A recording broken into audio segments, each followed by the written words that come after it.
Hello hello hello hello hello hello and welcome back all of you. कैसे हैं आप लोग? उम्मीद करता हूं कि बिल्कुल मजे में हो, स्वस्थ हो, मस्त हो और अपने काम में, अपने पढ़ाई में, अपने जीवन में पूरी तरह व्यस्त हो। तो बात ऐसी है कि हर लेक्चर के बाद मैं आपको कुछ होमवर्क देता हूं और बहुत अच्छा लग रहा है मुझे देख के कि स्टूडेंट्स इतनी सिंसियरिटी के साथ, एक स्पिरिट के साथ उसको सॉल्व कर रहे हैं। अपने स्कोर्स, लेक्चर के स्कोर्स, डीपीपी के स्कोर्स और होमवर्क के स्कोर्स कमेंट सेक्शंस में बता रहे हैं, पर्सनली मैसेजेस कर रहे हैं। तो बस यही सिंसियरिटी आपको डेवलप करके रखनी है और ये कंसिस्टेंसी आपको मेंटेन करनी है। देखो, मिरेकल कुछ नहीं होता है, एग्जाम के दिन कुछ अलग नहीं हो जाता है। जो आप ये day by day steps follow कर रहे हो ना, आप अपना भविष्य लिखते चल रहे हो हर दिन। इस बात पे भरोसा रखो कि जो आप डेली बेसिस पे करोगे वही रिफ्लेक्ट होगा कब? एग्जाम के दिन। तो बस हर दिन पे फोकस करो, हर लेक्चर पे फोकस करो, हर क्वेश्चन पे फोकस करो। आपका रिजल्ट बाय डिफॉल्ट तैयार होता जा रहा है, बेहतरीन रिजल्ट तैयार हो रहा है। ठीक है, तो चलिए करते हैं शुरुआत। आज हमको क्या देखना है? आज हमको एक बहुत ही इंपॉर्टेंट कॉन्सेप्ट के साथ डील करना है। वो क्या है? वो है ये, electric field due to continuous charged bodies. Okay, सबसे पहले रिकैप और वो होमवर्क क्वेश्चंस जो मैंने आपको दिए थे, ओके, उनको हम लोग अभी डिस्कस करेंगे। After that this is the concept that we need to discuss और उस पर बेस्ड कुछ क्वेश्चंस। तो आइए करते हैं शुरुआत। सबसे पहले हम लोग बात कर रहे हैं एक सिंपल से सवाल की।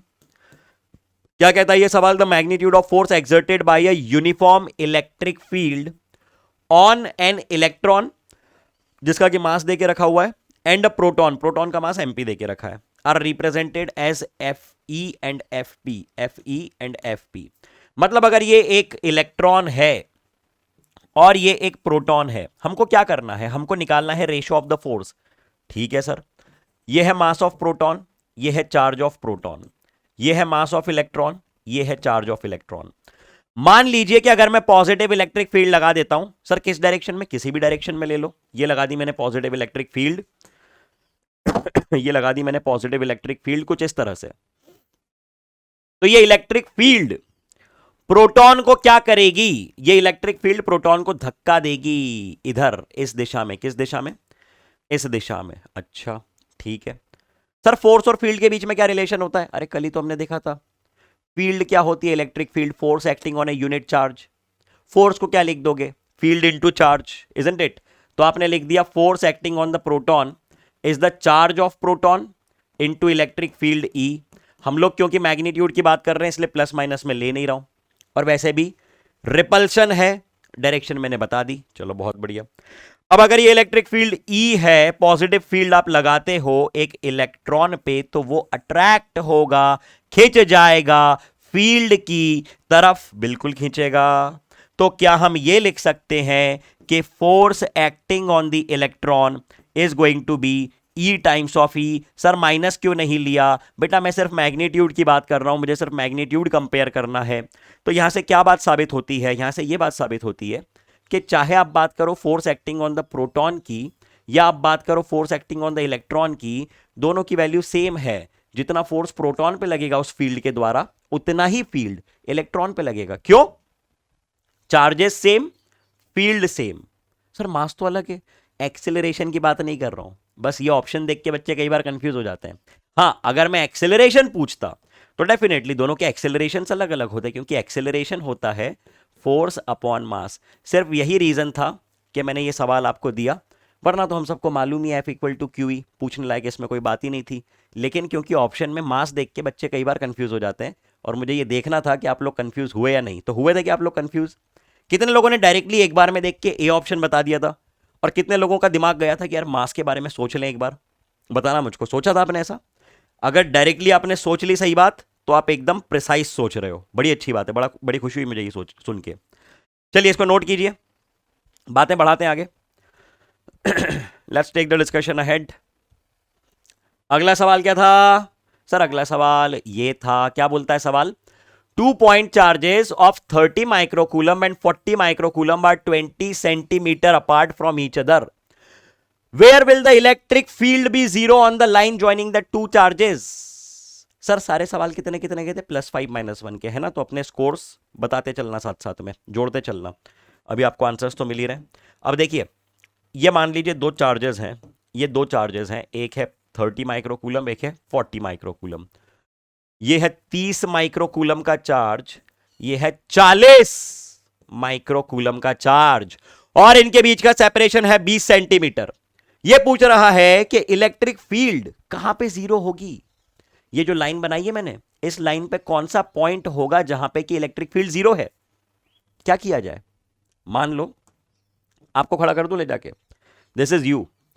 आप अगर यहां खड़े होते हो तो क्या आप छोटे चार्ज के नजदीक हो? बिल्कुल हो।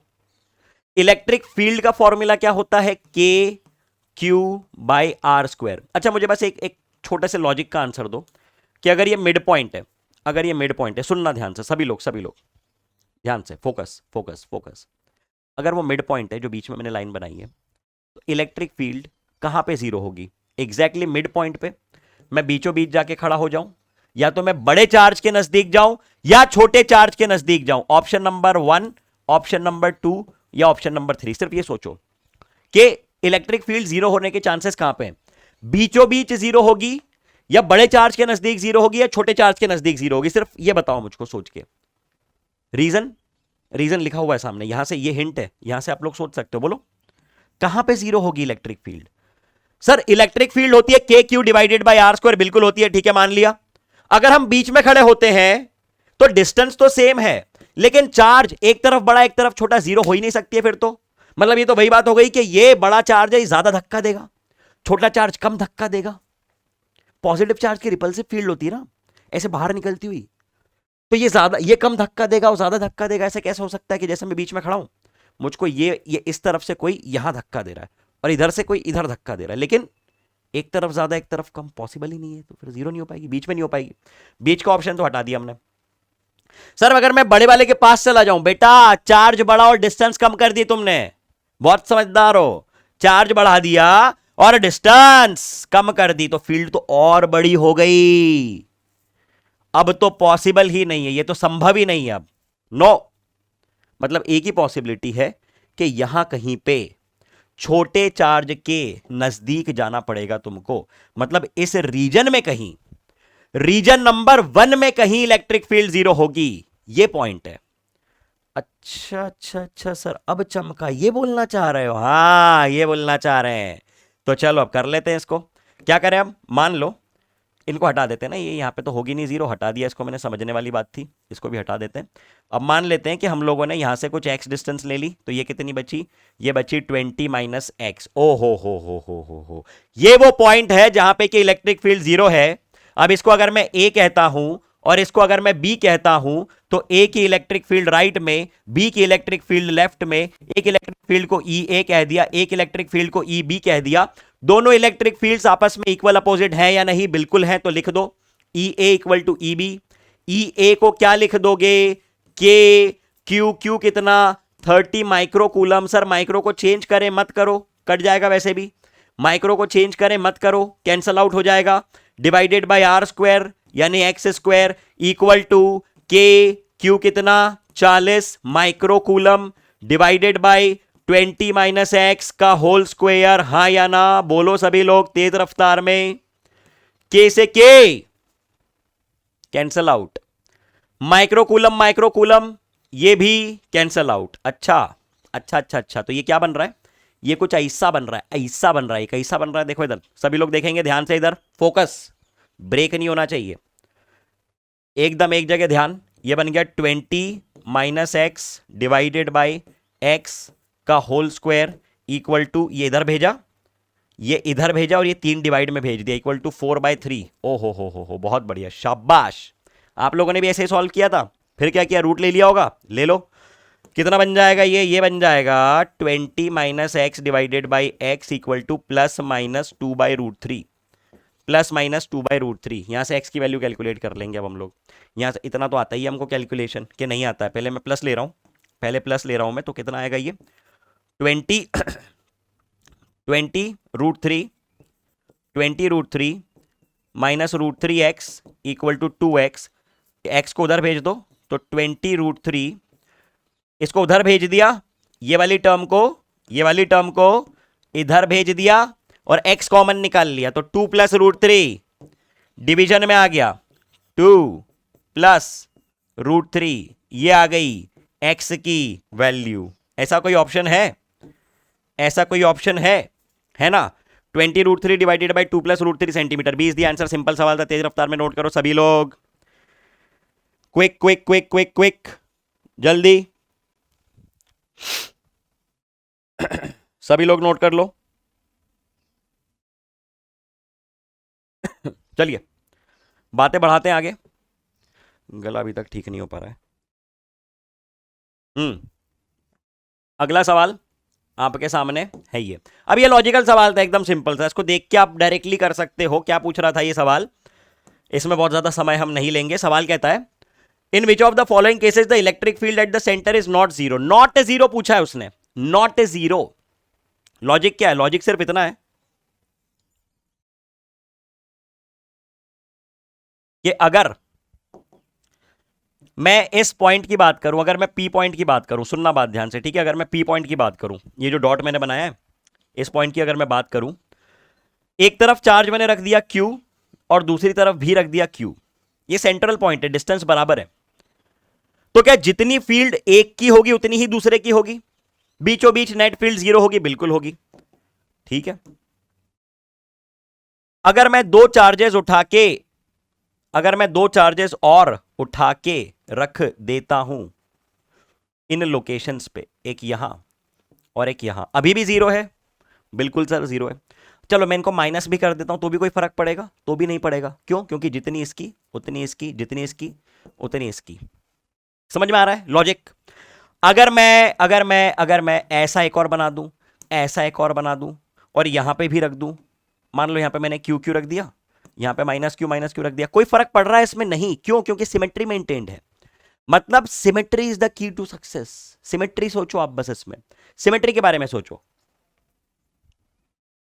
पहला ऑप्शन देखता हूं मैं, जैसे मान लो ये सेंटर है, जितना फील्ड ये लगाएगा उतना फील्ड ये भी लगाएगा, जितनी फील्ड इस पॉजिटिव की उतनी ही इसकी, जितनी रिपल्सिव इसकी उतनी ही रिपल्सिव इसकी। ओ हो ओ हो, मतलब सबके द्वारा नेट फील्ड कैंसल आउट हो गई।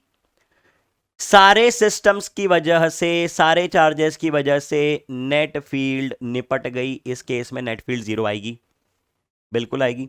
यहां तो देख के ही पता चल रहा है भैया सारे नेगेटिव हैं, तो डेफिनेटली सेंटर पे ई नेट कितनी आने वाली है? ई नेट जीरो आने वाली है, कोई नई बात नहीं है इसमें। यहां पे सारे पॉजिटिव हैं, ई नेट जीरो आने वाली है, बिल्कुल आने वाली है।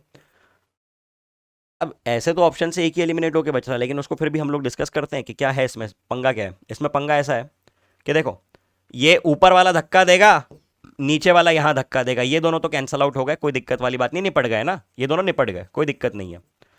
अब ये पॉजिटिव धक्का दे रहा है और नेगेटिव खींच रहा है, ये इन दोनों को तो हटा दिया मैंने क्योंकि इनकी कैंसल आउट हो गई, ठीक है। ये इनका कुछ नहीं बचा, ये तो गए गए गए दोनों, है ना, ये तो गए। सुनो, हेलो हेलो, सुन रहे हो ना? ये और ये निपट गए। अब ये धक्का दे रहा है, ये खींच रहा है, इसी तरह से ये धक्का दे रहा है और ये खींच रहा है। तो नेट फील्ड आएगी और कहां आएगी पता है? इनके बीचों बीच कहीं पे आएगी, यहां कहीं पे आएगी नेट फील्ड, इधर, इसके और इसके बीच में ये डायरेक्शन होगी नेट फील्ड की।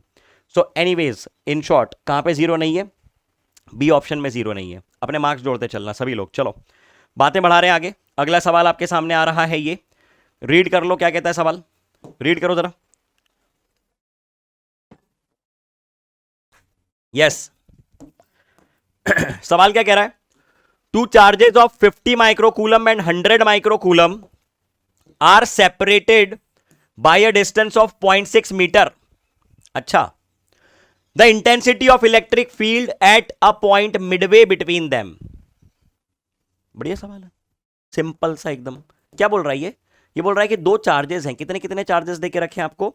एक चार्ज आपको देके रखा हुआ है 50 माइक्रोकूलम का, दूसरा चार्ज देके रखा है आपको 100 माइक्रोकूलम का, ठीक है। Separated by distance of 0.6 metre, और आपको मिडवे बात करनी है तो ये डिस्टेंस बन गई 0.3 मीटर और ये डिस्टेंस भी बन गई 0.3 मीटर। बड़ी अच्छी बात है, एक डिस्टेंस 0.3 मीटर, दूसरी भी 0.3 मीटर। तो क्या करें इसमें? कुछ भी नहीं, ई नेट निकालना है, किसकी बड़ी होगी? इसकी बड़ी होगी। तो ई नेट डायरेक्टली बड़े में से छोटे को माइनस कर रहा हूं मैं, है ना, डायरेक्शन लेफ्ट में ही आएगी क्योंकि इसकी रिपल्सिव यहां, इसको बी कह दो, इसको ए कह दो, ई बी ई ए, ई बी बड़ी होगी, है ना, और मैं मैग्नीट्यूड कैलकुलेट कर रहा हूं इनके डायरेक्टली कितने बन जाएंगे, ये के क्यू, चलो वैल्यूज ही रख देते हैं, के क्यू बाई आर स्क्वायर, के बाई आर स्क्वायर कॉमन निकाल दिया मैंने, के बाई आर स्क्वायर कॉमन निकाल दिया, Q1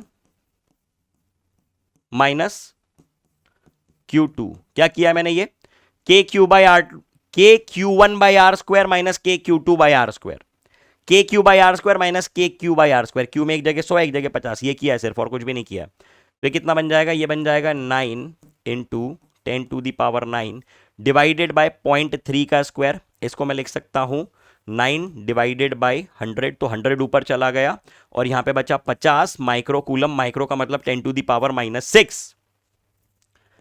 तो ये कितना आ रहा है, ये कैंसल आउट हो गया और ये 1 2 और ये 11 और 11 में से गए 6 यानी बचे 5, यानी 50 इंटू 10⁻5 यानी 5 इंटू 10⁻6, तो आंसर आ गया बी। नोट करो तेज रफ्तार में जल्दी, इससे ज्यादा समय लगना नहीं चाहिए ऐसे सिंपल से सवाल में। क्विक, अगले सवाल पे आते हैं, आ जाए सभी लोग। ऐसे ही किया था आप लोगों ने भी, वैसे और क्या ही करोगे इसमें, मार्क्स जोड़ते चलो अपने अपने, बहुत बढ़िया। चलिए तो बातें बढ़ाते हैं आगे। अब अगला सवाल आपके सामने था, ये देखने में ये एक बहुत ही आसान सवाल लगता है, लेकिन 99.9% बच्चे गलती करते हैं ये दो ऑप्शंस में। देख के लगता है कि क्या है, दो चार्ज दिए हुए हैं, एक क्यू है एक -3Q है, और हमको रेशियो निकालना है इलेक्ट्रिक फील्ड्स का। एक बार क्यू पे जाके -3Q की फील्ड निकालनी है, एक बार -3Q पे बैठ के क्यू की निकालनी है। तो आंसर तो दिख ही रहा है, E/3 होगा, लेकिन प्लस होगा या माइनस होगा, बस यहीं पे पूरा खेल है। पूरा खेल इधर ही है कि प्लस या minus, that's going to make the difference. यहीं पे डिफरेंस क्रिएट होगा। अब ध्यान से समझना बात को, करते हैं इस पे चर्चा। एनसीईआरटी में सेपरेट पूरा डिस्कशन जो इलेक्ट्रिक फील्ड दिया हुआ ना, एक पैराग्राफ एनसीईआरटी का, वो जिसने समझ लिया उसको कभी जीवन में इस तरह की चीज में दिक्कत नहीं होगी, और वही मैं समझाने का अब आपको प्रयास कर रहा हूं। ध्यान से देखना, हम लोगों ने क्या डिस्कशन किया था, हमने डिस्कशन ये किया था कि इलेक्ट्रिक फील्ड बेसिकली डिफाइन कैसे की जाती है। सर इलेक्ट्रिक फील्ड तो आपने डिफाइन की थी as the force acting on a unit charge. Electric field आपने डिफाइन की थी as the force experienced by a unit test charge. अब ये बोलने में तो ठीक है डेफिनेशन, इसका थोड़ा सा मतलब अगर हम लोग समझें तो इसका मतलब ये है कि यदि मैं एक क्यू चार्ज के द्वारा लगने वाली फील्ड की बात करता हूं किसी भी पॉइंट पे, जैसे ये मान लो ये P पॉइंट पे मुझको निकालनी है इलेक्ट्रिक फील्ड उस क्यू चार्ज के कारण, तो मैं क्या करूंगा, मैं इस P पॉइंट पे ले जाके एक यूनिट टेस्ट चार्ज रख दूंगा। क्या रख दूंगा, unit test charge. Test charge छोटू सा चार्ज जिसका मैग्नीट्यूड 1 है, वो ले जाके मैंने P पॉइंट पे रख दिया। तो ये क्यू चार्ज के कारण P पॉइंट पे इलेक्ट्रिक फील्ड होगी, और कहां होगी, कुछ यहां होगी। होगी सभी लोग, बिल्कुल होगी, कुछ यहां होगी इधर, ठीक है। कैसे इसको डिनोट करोगे आप लोग, कहोगे कि ये जो फोर्स है that is going to be K Q1 Q2 divided by R square, और इसको आपने डिवाइड कर दिया Q से, बड़ी अच्छी बात है। सर इसकी डायरेक्शन कैसे लिखोगे, अगर मान लीजिए कि ये R है, मान लीजिए कि ये R है, तो इसकी डायरेक्शन आप डिनोट करेंगे R कैप से, ठीक है। और यही फॉर्मूला हम लोग कैसे लिख सकते हैं, यही फॉर्मूला हम लोग इस प्रकार से भी लिख सकते हैं वेक्टर फॉर्म में, K Q divided by R square, K Q divided by R square, R cap को लिख दिया R divided by magnitude of R, तो ये बन जाएगा आर क्यूब। अब ये देखने में लगता है कि इसमें तो कोई भी नई बात नहीं है, लास्ट लेक्चर में भी तो यही बात बताई थी आपने, नया क्या बता रहे हो, सुनते चलो ध्यान से, बहुत ज्यादा काम की बात है। ये डिफाइन करेगी डायरेक्शन, ये वेक्टर है, इसमें मैग्नीट्यूड और डायरेक्शन दोनों छुपी हुई है, ठीक है। अब आपका जो सवाल है वो क्या है, आपका सवाल ये है कि आपके पास दो चार्जेस हैं, आपका सवाल ये है कि आपके पास दो चार्जेस हैं, एक चार्ज है +Q, ठीक है, एक चार्ज है प्लस क्यू और दूसरा चार्ज है -3q। प्लस क्यू के कारण आपको निकालनी है इलेक्ट्रिक फील्ड -3q पे, और -3q के कारण आपको निकालनी है इलेक्ट्रिक फील्ड प्लस क्यू पे। कहां पे? प्लस क्यू पे। तो मैं सिर्फ आपसे डायरेक्शन की बात पूछ रहा हूं, मैं सिर्फ आपसे डायरेक्शन की बात पूछ रहा हूं। अगर मुझे प्लस क्यू की फील्ड निकालनी है तो मैं कहां पे जाके बैठ जाऊं? मैं यहां पे जाके बैठ जाऊं। ठीक है, ठीक है, बैठ गया मैं वहां पे जाके। अब आप ये भूल जाओ सबसे पहले तो कि यहां पे कितना चार्ज रखा हुआ है। क्यों? क्योंकि डेफिनेशन कैसे देते हैं हम लोग किसी चार्ज की जब फील्ड किसकी कैलकुलेट करते हैं? हम सोर्स चार्ज की। तो ये बन गया हमारे लिए सोर्स चार्ज, और दूसरे केस में ये बन गया हमारे लिए सोर्स चार्ज, ये बन गया हमारे लिए टेस्ट चार्ज। इस पॉइंट पे जहां पे आपको निकालनी है फील्ड, वहां पे आप रखोगे टेस्ट चार्ज, ठीक है, और वहां पे जाके बैठ जाओगे। तो दूसरे केस में मैं नीचे जाके बैठ रहा हूं प्लस क्यू पे। ठीक, डेफिनेशन है force experienced by a unit positive test charge. तो वहां पे -3q रखने का कोई तात्पर्य ही नहीं है। क्यों नहीं है? क्योंकि हम इसकी फील्ड निकालना चाह रहे हैं। अब इसकी फील्ड को कतई भी कोई मतलब नहीं है कि वहां पे -3q बैठा है या -5q बैठा है या -10q बैठा है। हां, फोर्स को मतलब है लेकिन फील्ड को मतलब नहीं है। इसकी जो फील्ड होगी कैसी होगी, बना के दिखाता हूं। इसकी फील्ड ऐसी होगी, इसकी फील्ड ऐसी होगी, ऐसी। और उसकी डायरेक्शन क्या होगी? उसकी डायरेक्शन होगी radially outward, radially outward, radially outward, radially outward, radially outward. Positive की फील्ड रेडियली आउटवर्ड। तो वो जो पॉइंट है ना, उस पॉइंट पे इस चार्ज की फील्ड की डायरेक्शन आ गई ये आ गई फील्ड की डायरेक्शन, ये आ गई फील्ड की डायरेक्शन। सोर्स चार्ज के द्वारा उस गिवन पॉइंट पे फील्ड की डायरेक्शन आपने बता दी क्या? बिल्कुल बता दी। अब मैं नीचे वाले मैं सिर्फ डायरेक्शन की बात कर रहा हूं। तो डायरेक्शन क्या बोली आपने? डायरेक्शन आपने बोल दी यहां। ठीक है सर, मान गए बात, मान ली बात मान ली। दूसरी बात यह कि अगर मैं इस वाले सोर्स चार्ज की बात करूं तो इसके कारण इलेक्ट्रिक फील्ड कैसी होगी? इसके कारण इलेक्ट्रिक फील्ड होगी, क्योंकि नेगेटिव है ना, तो इसके कारण इलेक्ट्रिक फील्ड होगी रेडियली इनवर्ड। देखो इतना बेहतरीन एक्सप्लेनेशन ना, मैं बता रहा हूं, किताबों में अलग अलग आंसर दिया रहता है। खुद की तारीफ नहीं कर रहा हूं, लेकिन मैं ये बता रहा हूं कि बहुत सारी किताबों में आंसर इन दोनों में से बराबर बराबर, कुछ किताबों में ये दिया है, कुछ में ये दिया है। एक्सप्लेनेशन कई जगहों पे सेटिस्फैक्टरी नहीं मिलेंगे। ऐसा डिस्कशन तुमको कहीं नहीं मिलेगा। सर्च कर लो इंटरनेट, इसलिए अच्छे से नोट करो इन बातों को। ठीक है, लेक्चर के बाद बैठ के सर्च करना इंटरनेट, इस सवाल को सर्च करना, मिक्स्ड आंसर्स मिलेंगे।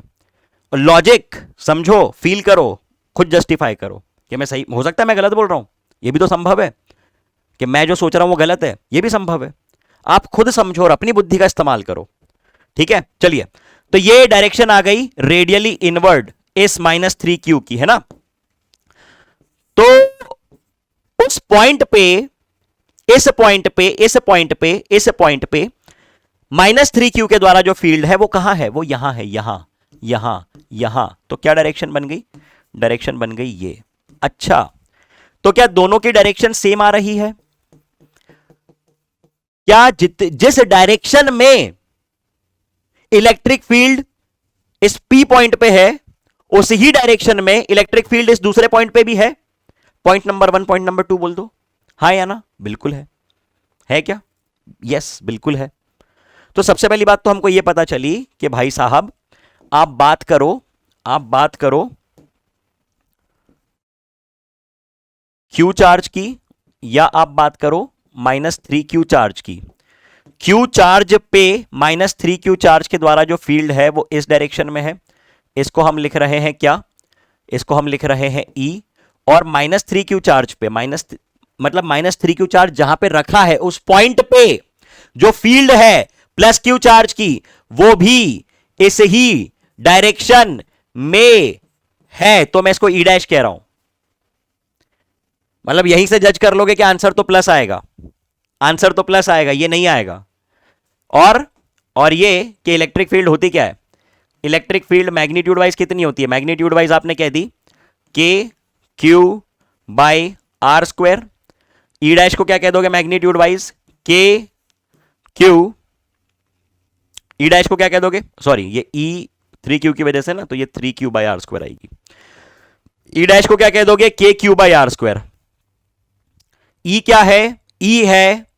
ई है electric field at the point Q. Q पे 3Q के कारण है, मैग्नीट्यूड निकाल रहा हूं, इसलिए प्लस माइनस मैंने नहीं लिया है, तो यह बन गया के 3Q divided by R square. और 3Q पे मैंने ई डैश कह दी at location of Q, at location of -3Q।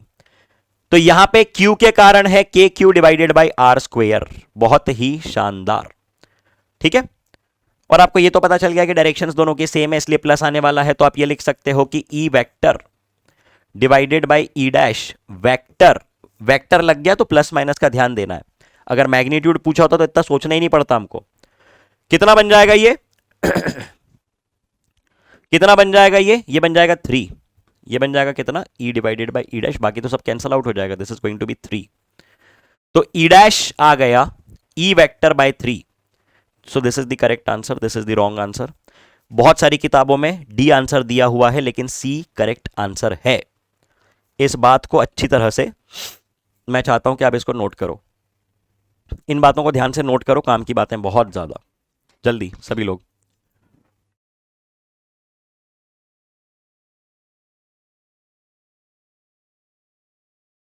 Quick.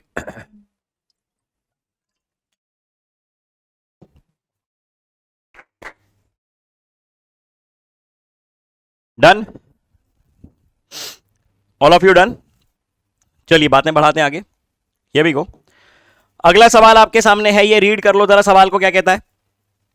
Mass m carrying a charge q suspended from a string and placed in a uniform electric field of intensity E, the angle made by the string with the vertical in the equilibrium position। अब ये format है, एक format है ये equilibrium का। क्या कहता है ये?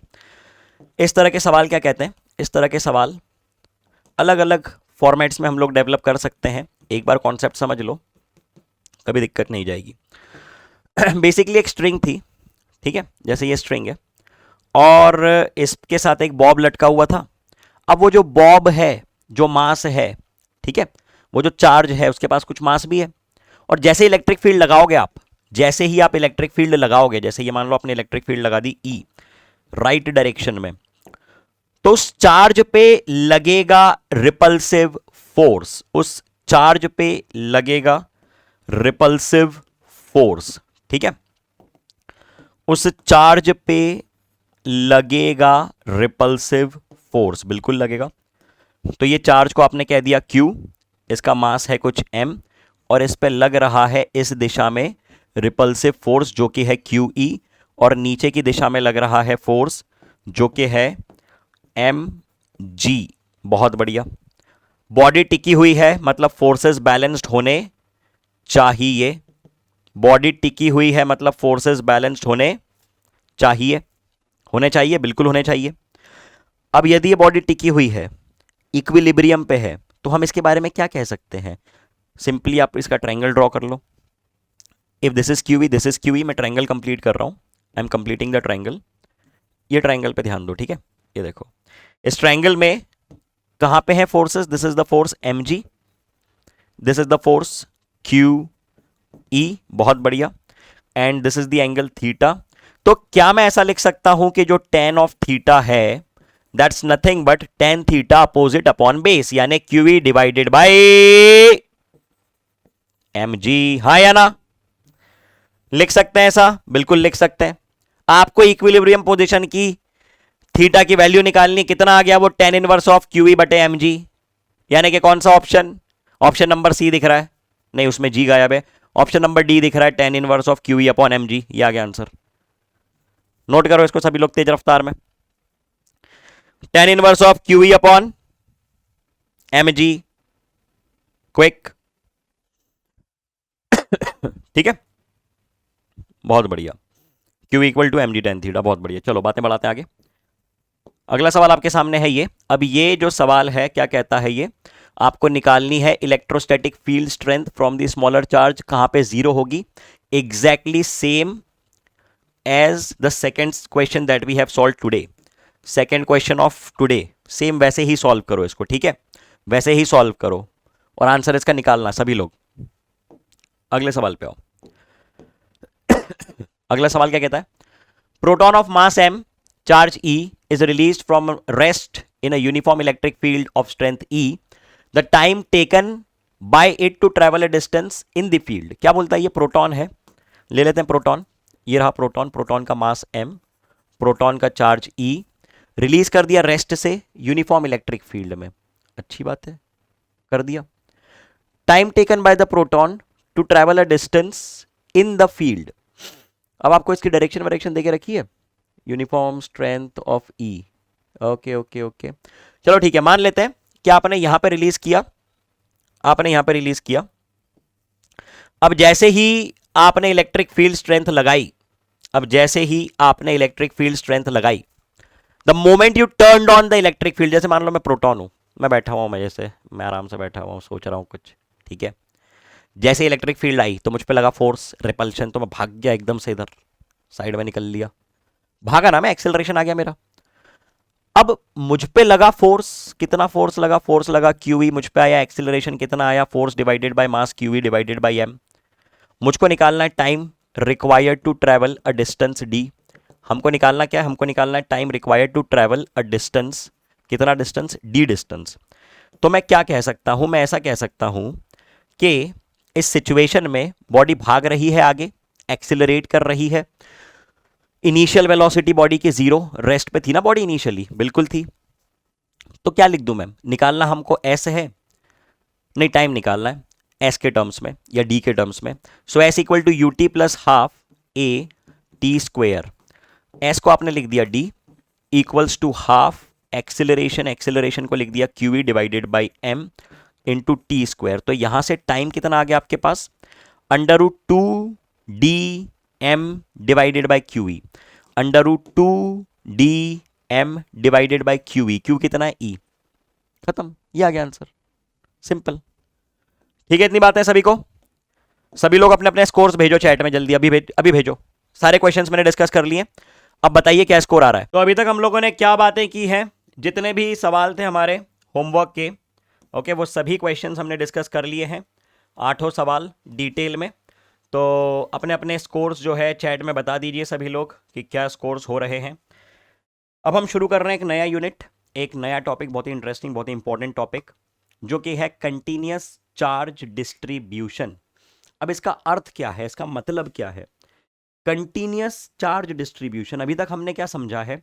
अगर मैं आपको शॉर्ट में बताऊं कि हमने अभी तक क्या बातें की हैं, हमने बातें की हैं इलेक्ट्रिक फील्ड की पॉइंट चार्ज के कारण। अच्छा, हमने शुरुआत कहां से की डिस्कशन की? हमने शुरुआत की चार्ज के द्वारा जनरेट होने वाली प्रॉपर्टीज की, कि चार्ज की वजह से क्या प्रॉपर्टीज होती हैं, चार्ज की क्या प्रॉपर्टी होती है। सबसे पहले तो चार्ज क्या होता है, ये बातें पहले लेक्चर में हमने की। हमने ये समझा कि अगर चार्ज रेस्ट पे है तो एक रेस्ट पे रखा हुआ चार्ज क्या डेवलप करता है? वो डेवलप करता है इलेक्ट्रिक फील्ड।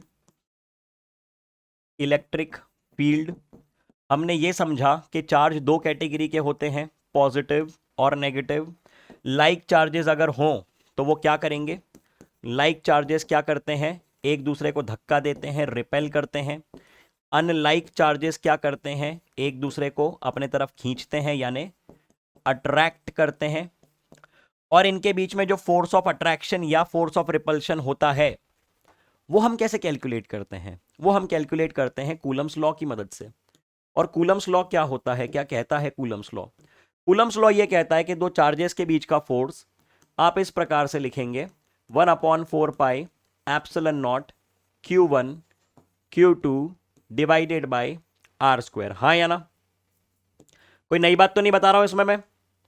अरे इसमें कोई नई बात तो नहीं बोल रहा हूं ना मैं, ये बात तो हमको मालूम है, सभी लोग पता है ना।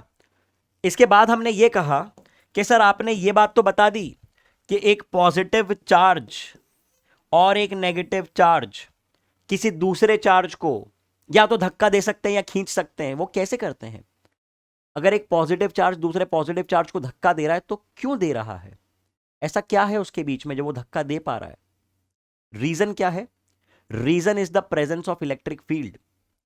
एक चार्ज की इलेक्ट्रिक फील्ड होती है जिसके कारण वो किसी दूसरे चार्ज को इन्फ्लुएंस कर सकता है, मतलब या तो धक्का दे सकता है या खींच सकता है। और वो हम कैसे डिनोट करते हैं? पॉजिटिव चार्ज के लिए हम लोग कुछ ऐसे ऐसे ऐसे ऐसे ऐसे डिनोट करते हैं। नेगेटिव चार्ज के लिए कुछ ऐसे ऐसे ऐसे इस प्रकार से डिनोट करते हैं। हाँ या ना? बिल्कुल करते हैं। फील्ड कैसे डिफाइन कर दी हम लोगों ने? फील्ड हम लोगों ने डिफाइन कर दी as the force acting on a unit charge. एक छोटू से चार्ज पे, एक यूनिट टेस्ट चार्ज पे कितनी फील्ड लगेगी, कितना फोर्स लगेगा, वो कहलाएगी फील्ड। एक यूनिट चार्ज पे कितना फोर्स लग रहा है, ये कहलाएगी फील्ड। क्या यूनिट होती है इसकी? न्यूटन पर कूलम। अभी तक हमने किस तरह के चार्ज की बात की है? अभी तक हमने एक पॉइंट चार्ज की बात की है। जैसे ये चार्ज है और इससे कुछ दूरी पे कोई पॉइंट है P, इससे कुछ दूरी पे कोई पॉइंट है P। उस पॉइंट पे आपको इस चार्ज के द्वारा लगने वाली फील्ड निकालनी है। क्या बोल रहा हूं मैं? इस पॉइंट पे आपको ये Q चार्ज के कारण लगने वाली फील्ड, जिसको मैं E कह रहा हूं, उसकी वैल्यू बतानी है। तो आप क्या कहोगे? उस पॉइंट पे फील्ड निकालने के लिए एक टेस्ट चार्ज ले लो। क्या होता है सर टेस्ट चार्ज? अरे वो चार्ज जिस पर हम एक्सपेरिमेंट करते हैं, यूनिट चार्ज। दुकान पे जाओ, खरीद लो, बोलना भैया एक टेस्ट चार्ज देना, दे दिया आपको टेस्ट चार्ज, लाके यहां पे रख दो, कैलकुलेट कर लो उस पर कितना फोर्स लग रहा है acting on that unit test charge. कितना लगेगा? K Q by R square. K Q by R square को क्यू से डिवाइड कर दिया तो ये आ गई फील्ड। क्लियर है? सिंपल सी बातें हैं, ये हम देख चुके हैं। ठीक है, ये रिकैप चल रहा है, रिकैप चल रहा है। जो इंसान पहले सेशन से अटेंड कर रहा है सारे लेक्चर्स, उसको सारी बातें, हर सेशन में सारी बातें रिकैप होते चलेंगी उसकी। एक एक बात कम से कम 2 से 3 बार उसकी आंखों के सामने से जाएगी। लेकिन हर लेक्चर देखना बहुत ज़रूरी है कायदे से। हर लेक्चर का होमवर्क करना ज़रूरी है, क्योंकि नए लेक्चर में सबसे पहले मैं होमवर्क डिस्कशन कर रहा हूँ। ठीक है, तो अगर आप इस डिसिप्लिन को फॉलो करोगे तो ही आप लोगों को सारी बातें समझ में आएंगी, और तो ही आप एक रिजल्ट एक्सपेक्ट कर सकते हो बेहतरीन वाला। ठीक है, अब ये बातें तो हमने कर ली थी भाई, सुपर पोजिशन की बातें भी कर ली थी। सुपर पोजिशन क्या होता है? सुपर पोजिशन का अर्थ होता है कि एक से अधिक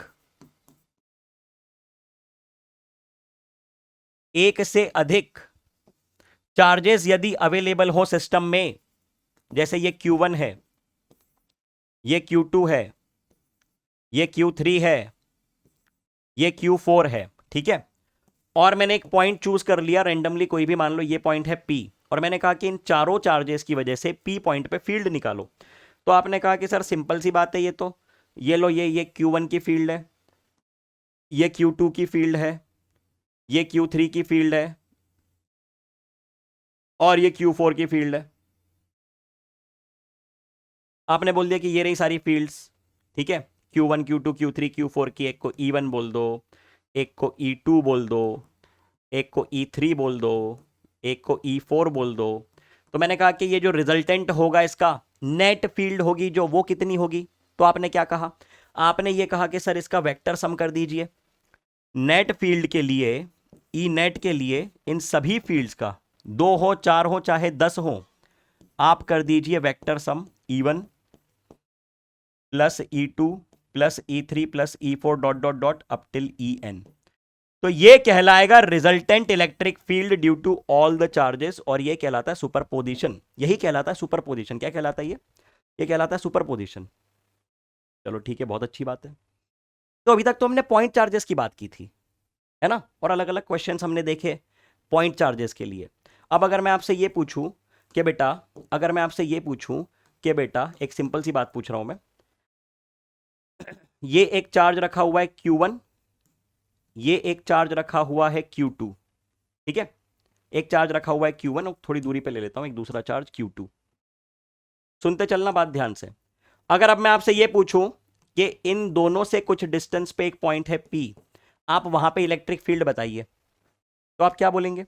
मान लो ये दोनों पॉजिटिव है, दोनों पॉजिटिव है, आप कहेंगे कि पहले वाले के कारण जो इलेक्ट्रिक फील्ड है वो कहाँ है? तो मैं आपको क्या कहूंगा बेटा, अगर ये पॉजिटिव है तो वो रिपल्सिव होगी ऐसी। आप पूछेंगे कि सर दूसरे वाले के कारण इलेक्ट्रिक फील्ड कहाँ है, मैं कहूंगा दूसरा वाला भी पॉजिटिव है, उसके कारण भी इधर है। दूसरा वाला भी पॉजिटिव है, दोनों की रिपल्सिव। एक को ई ए कह दो, एक को ई बी कह दो। इन शॉर्ट जो नेट इलेक्ट्रिक फील्ड होगी आप क्या करेंगे, एड अप करेंगे, दोनों को करेंगे बिल्कुल। अगर मैं यहां पे तीसरा चार्ज भी रख दूं तो तीनों की फील्ड निकाल के ऐड करेंगे। फील्ड कैसे निकालेंगे, K Q one by R one square plus K Q two by R two square, तीसरा दे दिया मैंने क्यू थ्री, फिर एक और रख दिया क्यू फोर, फिर एक और रख दिया Q five, Q six, Q seven. Sir करना क्या चाह रहे हो, कुछ समझ में नहीं आ रहा, कोई दिक्कत नहीं, सुनते चलो। अभी बात ऐसी है कि अगर मैं आपको यहां पे अनंत चार्जेस बना दूं, अगर मैं आपके सामने 1 2 3 4 5 6 7 8 9 10 11 12 13 ऐसे ढेर सारे चार्जेस बना दूं, थोड़ी थोड़ी थोड़ी थोड़ी दूरी पर रखे हुए, सुनते चलना। अभी Q1 Q2 Q3 Q4 Qn, और मैं आपसे कुछ दूरी पे पूछूं कि बताओ ये बताओ कि इस पॉइंट पे P पॉइंट पे कितनी इलेक्ट्रिक फील्ड है, तो क्या करोगे, पहले वाले के कारण इलेक्ट्रिक फील्ड निकालोगे, दूसरे वाले के कारण निकालोगे, तीसरे वाले के कारण निकालोगे और सबको एडअप करोगे।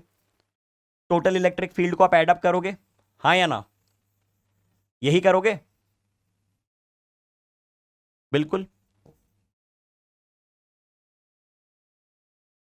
ये डिस्टेंस को मैंने कह दिया था R1, ये डिस्टेंस को मैंने कह दिया था R2। ओके, कैसे करोगे इसमें, K Q one by R one square plus K Q two by R two square plus K Q three by R three square dot dot dot dot dot K Q N by R N square. 4 दिन लग जाएंगे calculate करने में। समझदारी है इसमें, कोई कोई समझदारी नहीं है, कोई समझदारी नहीं है ऐसा करने में। मतलब हम बेसिकली करने क्या वाले हैं, हम ये करने वाले हैं summation of K Q by R square, ठीक है, ऐसा कुछ करने वाले हैं। This is what we are about to do.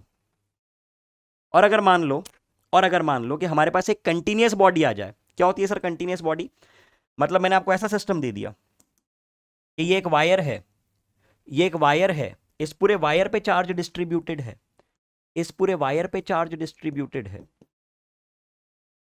या तो एक रॉड है, इस पूरी रॉड पे चार्ज डिस्ट्रीब्यूटेड है, इस पूरी रॉड पे चार्ज डिस्ट्रीब्यूटेड है, और आपको इस रॉड के कारण किसी पी पॉइंट पे इलेक्ट्रिक फील्ड निकालनी है।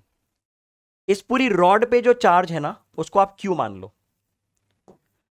और ये डिस्टेंस को मैंने कुछ एक्स कह दिया, एक्स कह दिया।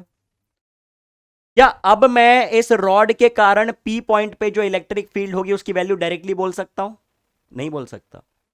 हमने आज तक क्या सीखा है, हमने आज तक सीखा है पॉइंट चार्ज के कारण इलेक्ट्रिक फील्ड निकालना।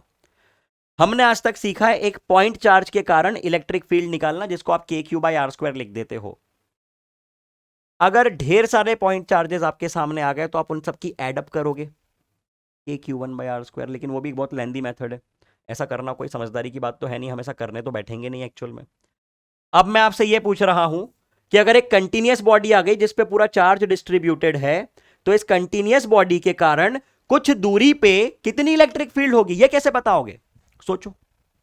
और जो सोच रहे हो चैट में बोलो अभी, अगर आपने कुछ सोचा इसके बारे में। सवाल यह है कि क्या मैं इस पूरी बॉडी का चार्ज इसके सेंटर ऑफ मास पे मान सकता हूं, मतलब मान लो इसकी लेंथ अगर एल है, इस रॉड की लेंथ अगर एल है, तो क्या मैं ये मान लूं कि पूरा का पूरा चार्ज जो है क्यू, क्या मैं ये मान सकता हूं कि पूरा का पूरा चार्ज जो है क्यू वो सेंटर पे सिचुएटेड है। तो पी पॉइंट से लेकर, पी पॉइंट से लेकर आप तक की दूरी कितनी बन गई, पी पॉइंट से लेकर आपकी दूरी कितनी बन गई, वो ये एल है टोटल लेंथ, तो ये है एल बाई टू, ये है एल बाई टू। तो क्या ये length L by two plus x बन गई, क्या ऐसा कर सकते हैं हम लोग, हां या ना बोलो चैट में। कैन वी डू दिस, ऐसा लग रहा है आपको कि कर सकते हैं, लेकिन ऐसा हम नहीं कर सकते। क्यों नहीं कर सकते, क्योंकि अगर आप यहां पे ले लेते हो, सुनना है ना, सवाल है can we consider total charge या whole of the charge at the centre, क्या हम लोग पूरा का पूरा चार्ज सेंटर पे ले सकते हैं बॉडी के इस रॉड के लिए?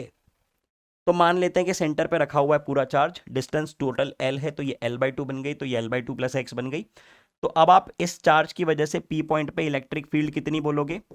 KQ/r²। मैं लिख देता हूं यहां पे KQ divided by r²। r को आपने लिख दिया L/2 + x का होल स्क्वायर। L/2 + x का होल स्क्वायर, ऐसा आपने लिख दिया, या आपने लिख दिया इलेक्ट्रिक फील्ड की वैल्यू।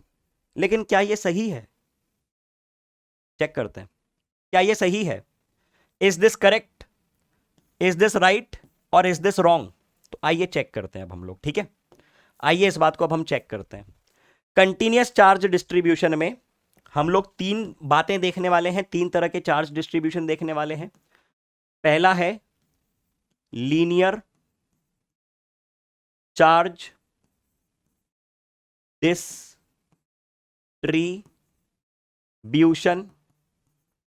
लीनियर चार्ज डिस्ट्रीब्यूशन का मतलब क्या है कि किसी बॉडी पे जिसकी लेंथ L है, एक ऐसी बॉडी जिसकी लेंथ L है, आपने उस पे Q चार्ज डिस्ट्रीब्यूट कर दिया।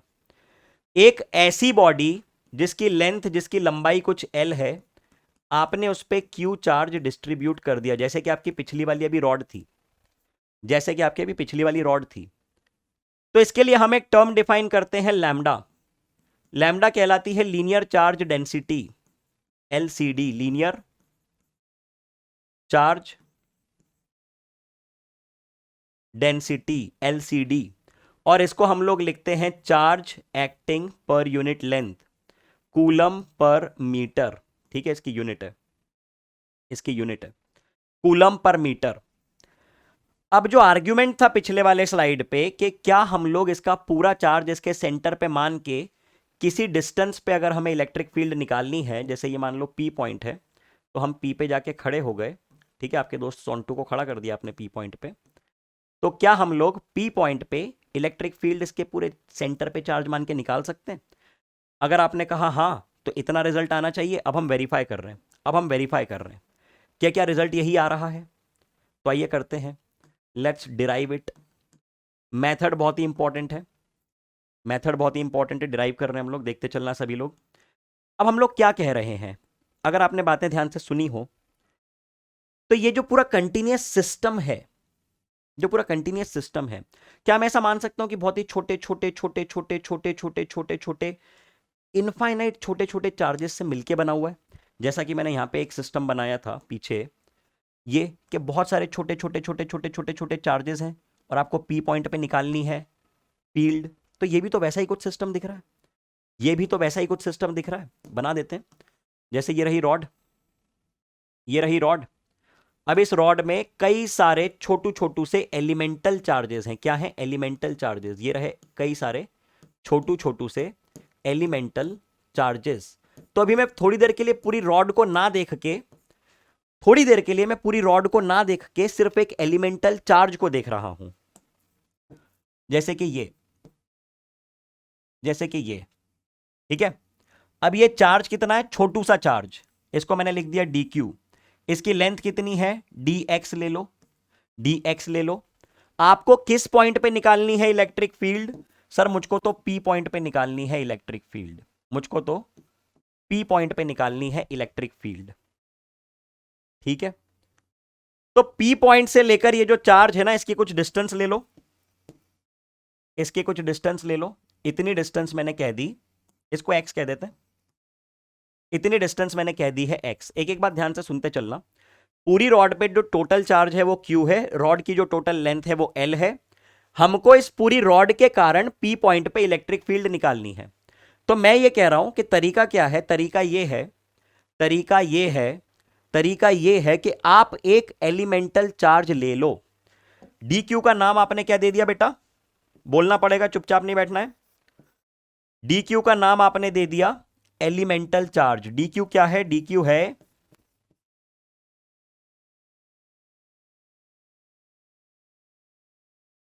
एलिमेंटल चार्ज, छोटू से एलिमेंट का चार्ज, ठीक है, कितने डिस्टेंस पे है, x डिस्टेंस पे है। अब आपने एक टर्म डिफाइन की है अभी अभी, लैम्डा, वो क्या होता है, वो होता है charge acting per unit length. तो इसी को आप लोग छोटू सा चार्ज डिवाइडेड बाय छोटू सी लेंथ ऐसा भी तो लिख सकते हो, तो लिख दो, ये लिख दिया आपने, ये लिख दिया आपने, Q by L D Q by D L, ठीक है, बिल्कुल। अब क्या करें सर, अब क्या करें, अब आप बाकी दुनिया की हर चीज को भूल जाओ, सिर्फ इसको देखो, इसके अलावा कुछ नहीं दिखना चाहिए, जो डीक्यू है इसके अलावा कुछ भी नहीं दिखना चाहिए। ये एक छोटा सा चार्ज है, एक छोटा सा चार्ज, कितना चार्ज, इतना चार्ज, डीक्यू चार्ज, कितनी दूरी पे रखा हुआ है, कितनी दूरी पे रखा हुआ है, कितने डिस्टेंस पे रखा हुआ है, ये रखा हुआ है कुछ एक्स डिस्टेंस पे, ठीक है। तो इसके कारण इलेक्ट्रिक फील्ड कितनी बन जाएगी, पी पॉइंट पे इसके कारण इलेक्ट्रिक फील्ड कितनी बन जाएगी, इसके कारण एक्स डिस्टेंस पे इलेक्ट्रिक फील्ड कितनी बन जाएगी, इसके कारण जो इलेक्ट्रिक फील्ड है, छोटू चार्ज की इलेक्ट्रिक फील्ड, छोटू ई, मतलब डी क्यू की इलेक्ट्रिक फील्ड डी ई, छोटे से चार्ज की छोटू सी इलेक्ट्रिक फील्ड डी ई, क्या होता है, K Q by R square, Q के बदले कौन है, डी क्यू है ना, K D Q divided by R के बदले कितना ले लिया, डी क्यू से उस पॉइंट का सेपरेशन कितना है, एक्स है, लिख दो एक्स स्क्वायर, बहुत बढ़िया। छोटू से चार्ज की electric field K D Q by R square, शाबाश। डी क्यू को मैं क्या लिख सकता हूं, Q by L into D X, या तो लैम्डा डी एक्स, एक ही बात है, लिख देते हैं। तो इसको मैंने लिख दिया के डी क्यू को लिख दिया लैम्डा इंटू डी एक्स, या Q by L into D x, एक ही बात है, कोई फर्क नहीं पड़ेगा, लैम्डा डी एक्स, और डिवाइड में क्या है, डिवाइड में है एक्स स्क्वायर। क्या अब कुछ चमक रहा है देख के, कितने लोगों को चमका कि मैं क्या करने वाला हूं अगली स्टेप में, कितने लोगों को यह बात चमक गई कि मैं अगले स्टेप में क्या करने वाला हूं, डी ई दिख गई है, डी एक्स दिख गया है, एक्स दिख गया है, क्यों ना इंटीग्रेट कर दें, क्यों ना इंटीग्रेट कर दें। मतलब अगर अलग अलग चार्ज होते, अगर अलग अलग चार्ज होते तो मैं समेशन करता ना, लेकिन सर आपने काट क्यों दिया, क्योंकि बहुत लंबा मेथड होता, पागल नहीं हम लोग कि एक एक को ऐड करने बैठेंगे, 1,00,000 चार्जेस के कारण इलेक्ट्रिक फील्ड को ऐड करने बैठा हूं मैं, ये तो करूंगा नहीं ना मैं, दिमाग का इस्तेमाल करेंगे, कंटिन्यूअस चार्ज डिस्ट्रीब्यूशन है, तो हम लोग क्या करेंगे यहां पे, इंटीग्रेट करेंगे, इंटीग्रेट करेंगे। डीई को क्या लिख दिया हम लोगों ने, चलो अगले पेज पे देखते हैं, नोट करना हो तो कर लो एक बार, ठीक है। फिर से बता रहा हूं अभी तक हमने क्या किया, हमको कंटिन्यूअस चार्ज डिस्ट्रीब्यूशन की बात करनी है, जैसे कि ये रॉड है, इस पूरी रॉड पे चार्ज है, और इस रॉड के कारण किसी पॉइंट पे इलेक्ट्रिक फील्ड निकालनी है।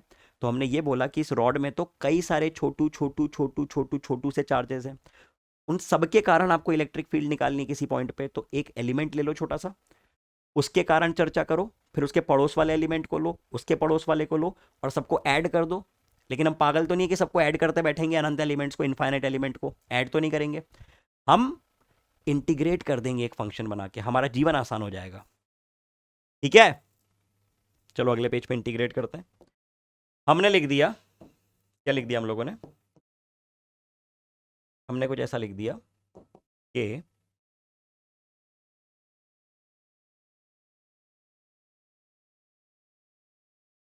DE equal to K lambda D X by X square,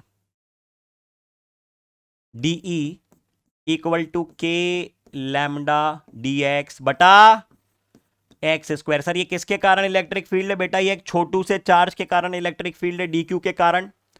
आप अगर इसको इंटीग्रेट कर देते हो तो आपको टोटल इलेक्ट्रिक फील्ड मिल जाएगी।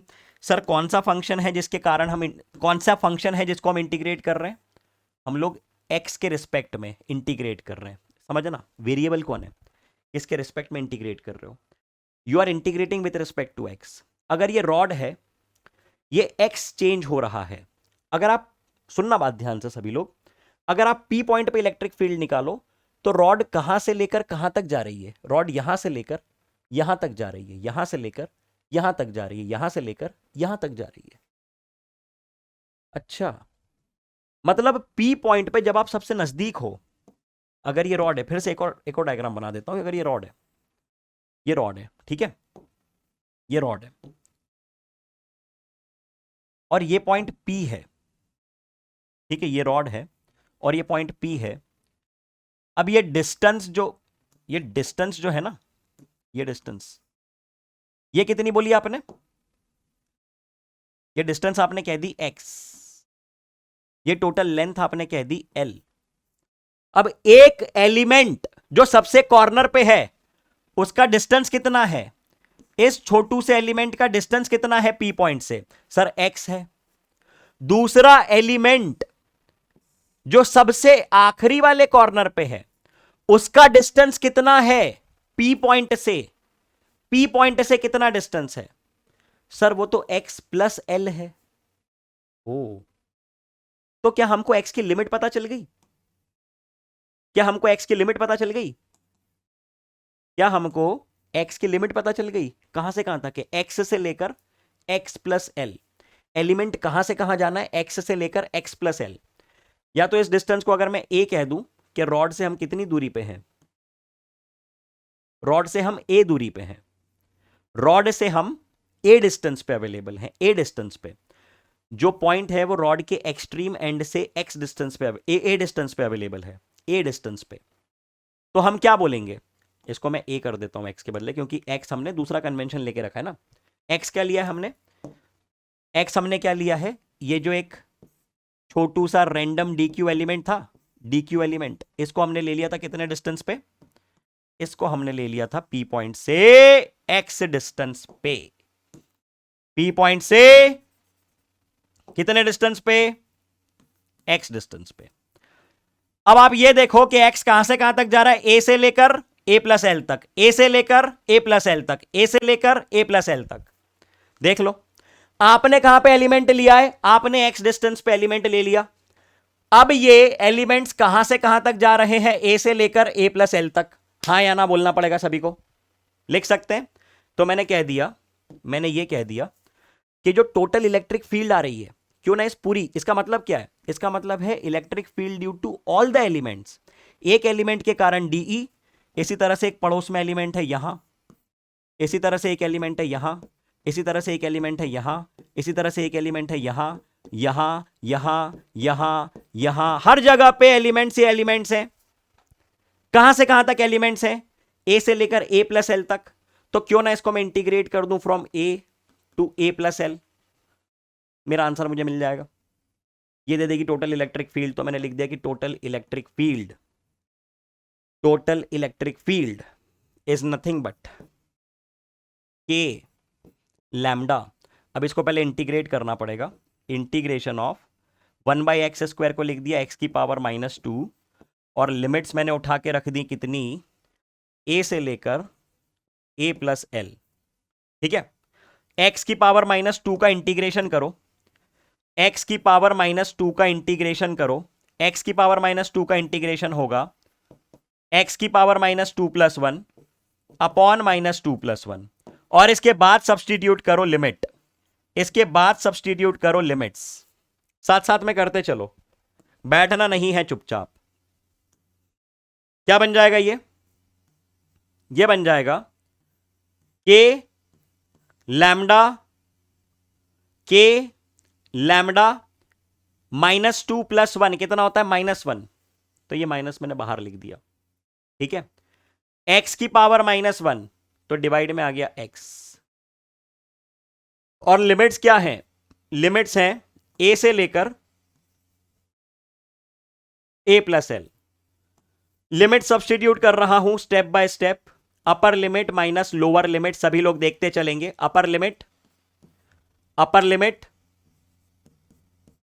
माइनस लोअर लिमिट तो यह आ गई आपके पास इलेक्ट्रिक फील्ड की वैल्यू, ये आ गई आपके पास इलेक्ट्रिक फील्ड की वैल्यू। माइनस को अंदर मल्टीप्लाई कर दो, के लैम्डा क्या है? मैं लैम्डा भी लिख सकता हूं, Q/L भी लिख सकता हूं, कोई फर्क उससे नहीं पड़ेगा। 1/a -1 upon a plus L, यह आ रहा है आंसर। डायरेक्शन तो आपको मालूम ही है, पॉजिटिव चार्ज लिया था तो उधर ही होगी, इसके कारण भी उधर, इसके कारण भी राइट में, तो सबके कारण राइट में। डायरेक्शन तो हमको मालूम ही है ना, अवे फ्रॉम दैट बॉडी अगर पॉजिटिव चार्ज है तो इलेक्ट्रिक फील्ड की डायरेक्शन तो यही होगी ना, इस तरफ। लेकिन ध्यान देने वाली बात क्या है, ध्यान देने वाली बात है ये, कितनी आ रही है इलेक्ट्रिक फील्ड, इतनी आ रही है। और हमने सेंटर पे जब माना था पूरे चार्ज को तो हमने कितनी लिखी थी, हमने इतनी लिख दी थी। हमने कहा था कि अगर सेंटर पे मान लेते हैं, ठीक है, जैसे अभी हम लोगों ने ये डिस्टेंस को ए बोला था ना, तो इसको ए बोल देते हैं थोड़ी देर के लिए, ए, ठीक है, तो ये बन गया l/2 प्लस ए। तो आपका आंसर आना चाहिए था इतना, l/2 प्लस ए का स्क्वायर, इसको ए लिया है ना हम लोगों ने, तो मैंने ए लिख दिया वापस। एक्सपेक्टेड क्या था, एक्सपेक्टेशन क्या था, एक्सपेक्टेशन था ये, क्यों, क्योंकि आप लोगों ने मान लिया कि ये पूरा का पूरा चार्ज सेंटर पे रखा हुआ था। ऐसा आप लोगों को लगा कि अगर हम ऐसा मान लें तो सही है, तो ये रिजल्ट आना चाहिए था, लेकिन ये आया क्या, अरे ये रिजल्ट आया क्या, नहीं आया, नहीं आया। तो ये है एक्सपेक्टेशन और ये है रियलिटी, ये है हकीकत, ये है रियलिटी। तो इसलिए शांति से बोल रहा हूं, आराम आराम से। कुछ बच्चों को बहुत तेज लगी स्पीड, इसलिए मैंने धीमे कर दिया एकदम स्पीड, एक एक पॉइंट विस्तार में समझा रहा हूं।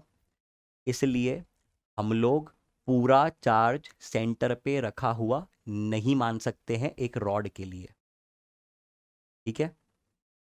कहां पे मान सकते हो, सिर्फ और सिर्फ स्फेरिकली सिमेट्रिक बॉडीज के लिए। अगर एक स्फीयर दे दूं, उसका चार्ज उसके सेंटर पे रखा हुआ आप मान सकते हो, रिजल्ट में फर्क नहीं पड़ेगा, लेकिन रॉड के लिए नहीं मान सकते। लिख लो इतनी बात, नोट करो सभी, quick.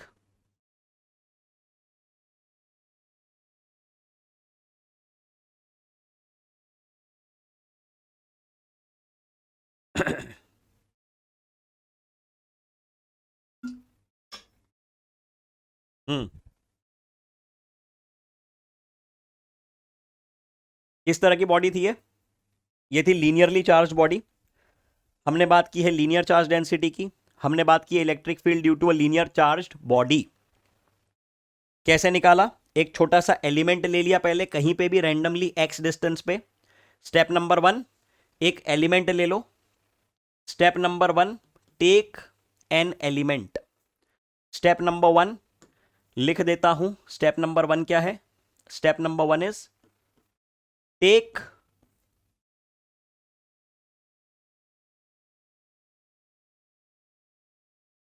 elemental charge. Step number 2, write the electric field due to the elemental charge. Step number 2 क्या है, write the electric field due to the elemental charge. Step number 3, integrate with proper limits. Limits कैसे तय करते हैं कि elemental charges कहां से कहां तक हैं, एलिमेंटल चार्जेस यहां से यहां तक हैं, ए से ए प्लस एल तक हैं। एक्स कहां से कहां तक जा रहा है, ये आपका लिया हुआ एलिमेंटल चार्ज था ना, तो ये कहां से कहां तक जा रहा है, ए से ए प्लस एल तक। इंटीग्रेट कर दो और ये आ गया आपके सामने आंसर। उम्मीद करता हूं कि हर पॉइंट डिटेल में क्लियर है? चलो बातें बढ़ा रहे हैं आगे। अब इसके बाद दो तरह के चार्ज डिस्ट्रीब्यूशन और होते हैं, सुनते चलना। एक होता है सरफेस चार्ज डिस्ट्रीब्यूशन, जैसा कि आपको मैंने कहा था कि कोई एरिया हो सकता है, जैसे मान लो ये एक प्लेट है, ये एक प्लेट है, या तो एक डिस्क है, या तो एक शीट है जिस पे चार्ज डिस्ट्रीब्यूटेड है। तो इस शीट के कारण भी इलेक्ट्रिक फील्ड होगी। कैसी होगी, अगर ये पॉजिटिव है तो ऊपर की डायरेक्शंस में ऐसी होगी और नीचे की डायरेक्शंस में ऐसी होगी। मतलब समझ में आ रहा है, मतलब ऐसा है कि अगर ये शीट है, ये शीट है, इस पर मैंने पॉजिटिव चार्ज कर दिया तो यहां से भी बाहर निकल रही है इलेक्ट्रिक फील्ड, यहां से भी बाहर निकल रही है। पूरी शीट है ऊपर नीचे पॉजिटिव, तो ये बाहर बाहर बाहर बाहर बाहर बाहर, ठीक है। अगर इस शीट को मैं ऐसे रख देता हूं 3D में, अंदर है, आधी प्लेन के अंदर है, आधी प्लेन के बाहर है, ये मैंने ले लिया positive positive positive positive positive positive positive. तो कैसी आ रही है इसके कारण इलेक्ट्रिक फील्ड लाइंस? ऐसी आ रही हैं, ऐसी आ रही हैं, और इस तरफ भी ऐसी। ठीक, इसके लिए हम डिफाइन करते हैं एक टर्म सिग्मा। सिग्मा होता है charge acting per unit area, coulomb per metre square. ठीक है, कूलम पर मीटर स्क्वायर, ये है इलेक्ट्रिक फील्ड की डायरेक्शन। एक होता है वॉल्यूम चार्ज डेंसिटी, इसका नाम हमने क्या दिया? Surface charge density. इसका यूज आएगा गॉसेस लॉ में। ठीक है, अभी आपको इतना पता होना चाहिए। एक होती है वॉल्यूम चार्ज डेंसिटी। क्या होती है वॉल्यूम चार्ज डेंसिटी? क्या आपने एक स्फीयर ले लिया, ये रहा स्फीयर, एक बॉल है नॉर्मल सी, पूरी स्फीयरिकल बॉल, पूरा आपने इस पे चार्ज बिखेर दिया, पूरी स्फीयर पे चार्ज डिस्ट्रीब्यूटेड है थ्रू आउट। अब इसके कारण अगर हमको कैलकुलेट करने को कह दिया कि इलेक्ट्रिक फील्ड वगैरह कैलकुलेट करो, तो पहले हमको नॉलेज होना चाहिए एक टर्म का जो कहलाती है वॉल्यूम चार्ज डेंसिटी। उसको हम डिनोट करते हैं रो से, और वो होती है charge acting per unit area. Basic सी बात है, लिखते चलो, charge acting per unit area, sorry per unit volume, not area, per unit volume. ठीक है, Q बाय V यानी कूलम पर मीटर क्यूब। पता होनी चाहिए, बेसिक बात है ये। अब ये लॉजिक समझने के लिए एक सवाल देखते हैं हम लोग, इस पे किस तरह के सवाल पूछे जाते हैं वो समझते हैं। ठीक है, ये लिख लो पहले, कोई जल्दी नहीं है, आराम से करवा रहा हूं एकदम, एक एक पॉइंट लिख लो, इस पे बेस्ड सवाल बताता हूं। लिखो,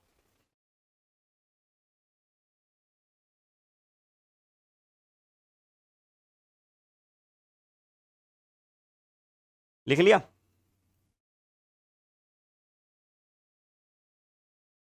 अब पढ़ो ये सवाल, बढ़िया कॉन्सेप्ट है, इसके लिए भी +5 - 1 है। समझो जरा सवाल को क्या कहता है, रीड करो। Charge oil drop is suspended in uniform electric field, जिसकी की वैल्यू देके रखी है। वोल्ट पर मीटर स्क्वायर भी इलेक्ट्रिक फील्ड की यूनिट है, जब पोटेंशियल पढ़ेंगे तब हम इस बात को समझेंगे, लेकिन अभी के लिए आपको पता होना चाहिए कि न्यूटन पर कूलम कहूं या वोल्ट पर मीटर कहूं, दोनों एक ही बातें हैं। So that it neither falls nor rises. क्या अर्थ है इस बात का? इस बात का अर्थ यह है कि अगर एक चार्ज को मैंने लिया, ये रही एक चार्ज बॉडी, ठीक है, ये एक चार्ज है, ये चार्ज है Q, सीधी सी बात है, चार्ज है तो इसका मास भी होगा, चार्ज है, ड्रॉप है, ड्रॉप ऑयल ड्रॉप, तो कुछ कुछ तो वजन होगा, 1 ग्राम, आधा ग्राम, कुछ तो वजन होगा, चिंटू सा बिल्कुल जरा सा कुछ तो वजन होगा उसका। तो इस पे कौन सा फोर्स लग रहा है? अभी इस पे लग रहा है mg डाउनवर्ड। अरे इस पे कौन सा फोर्स लग रहा है सभी लोग? कौन सा फोर्स लग रहा है इस पे?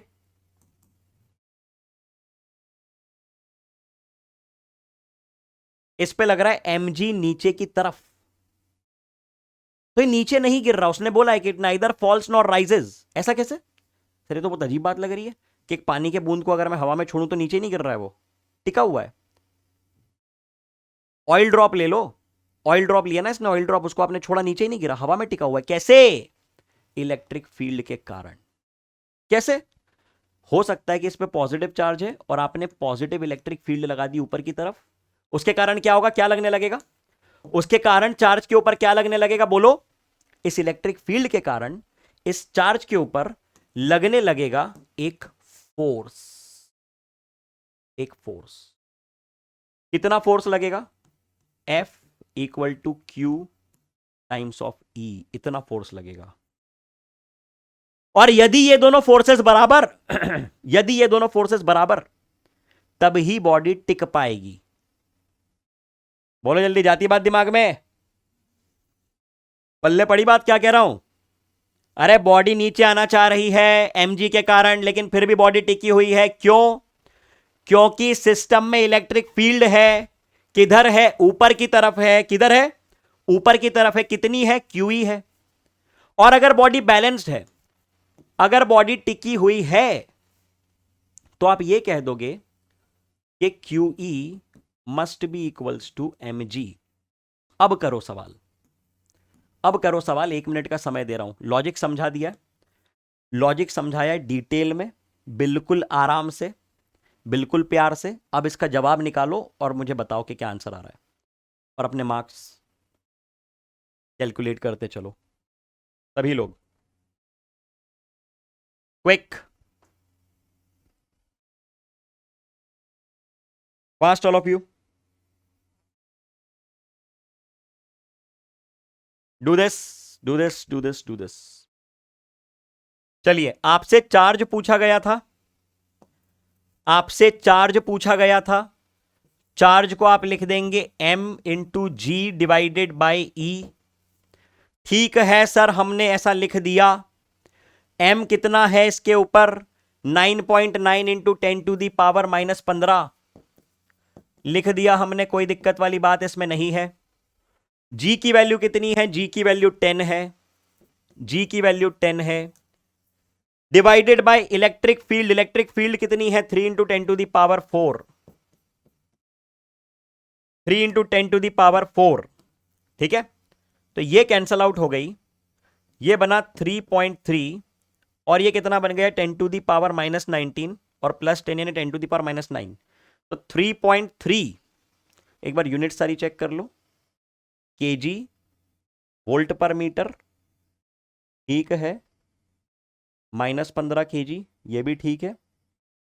ओके ओके ओके, तो ये कितना आ रहा है एग्जैक्टली, कितना आ रहा है? 3.3 इंटू 10⁻⁻15, 10⁻⁻19 प्लस 10 यानी -9, है ना? तो ये आ रहा है 3.3 इंटू 10⁻⁻9। Yes, 3.3 into 10⁻⁻9।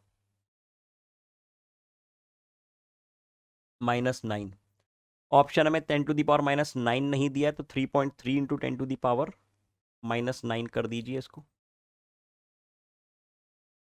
कैलकुलेशन एक बार क्रॉस चेक कर लो सभी लोग, कर लो। 10⁻⁻, कुछ गड़बड़ कर दी क्या मैंने? कुछ गड़बड़ करी क्या? ओ हो, really sorry, really sorry, really sorry. मैंने ये 10 को 10⁻10 देख लिया, 10 को 10⁻10 देख लिया। होता है बेटा, बुढ़ापे में ऐसी हरकतें हो जाती हैं, आंखें कमजोर हो जाती है।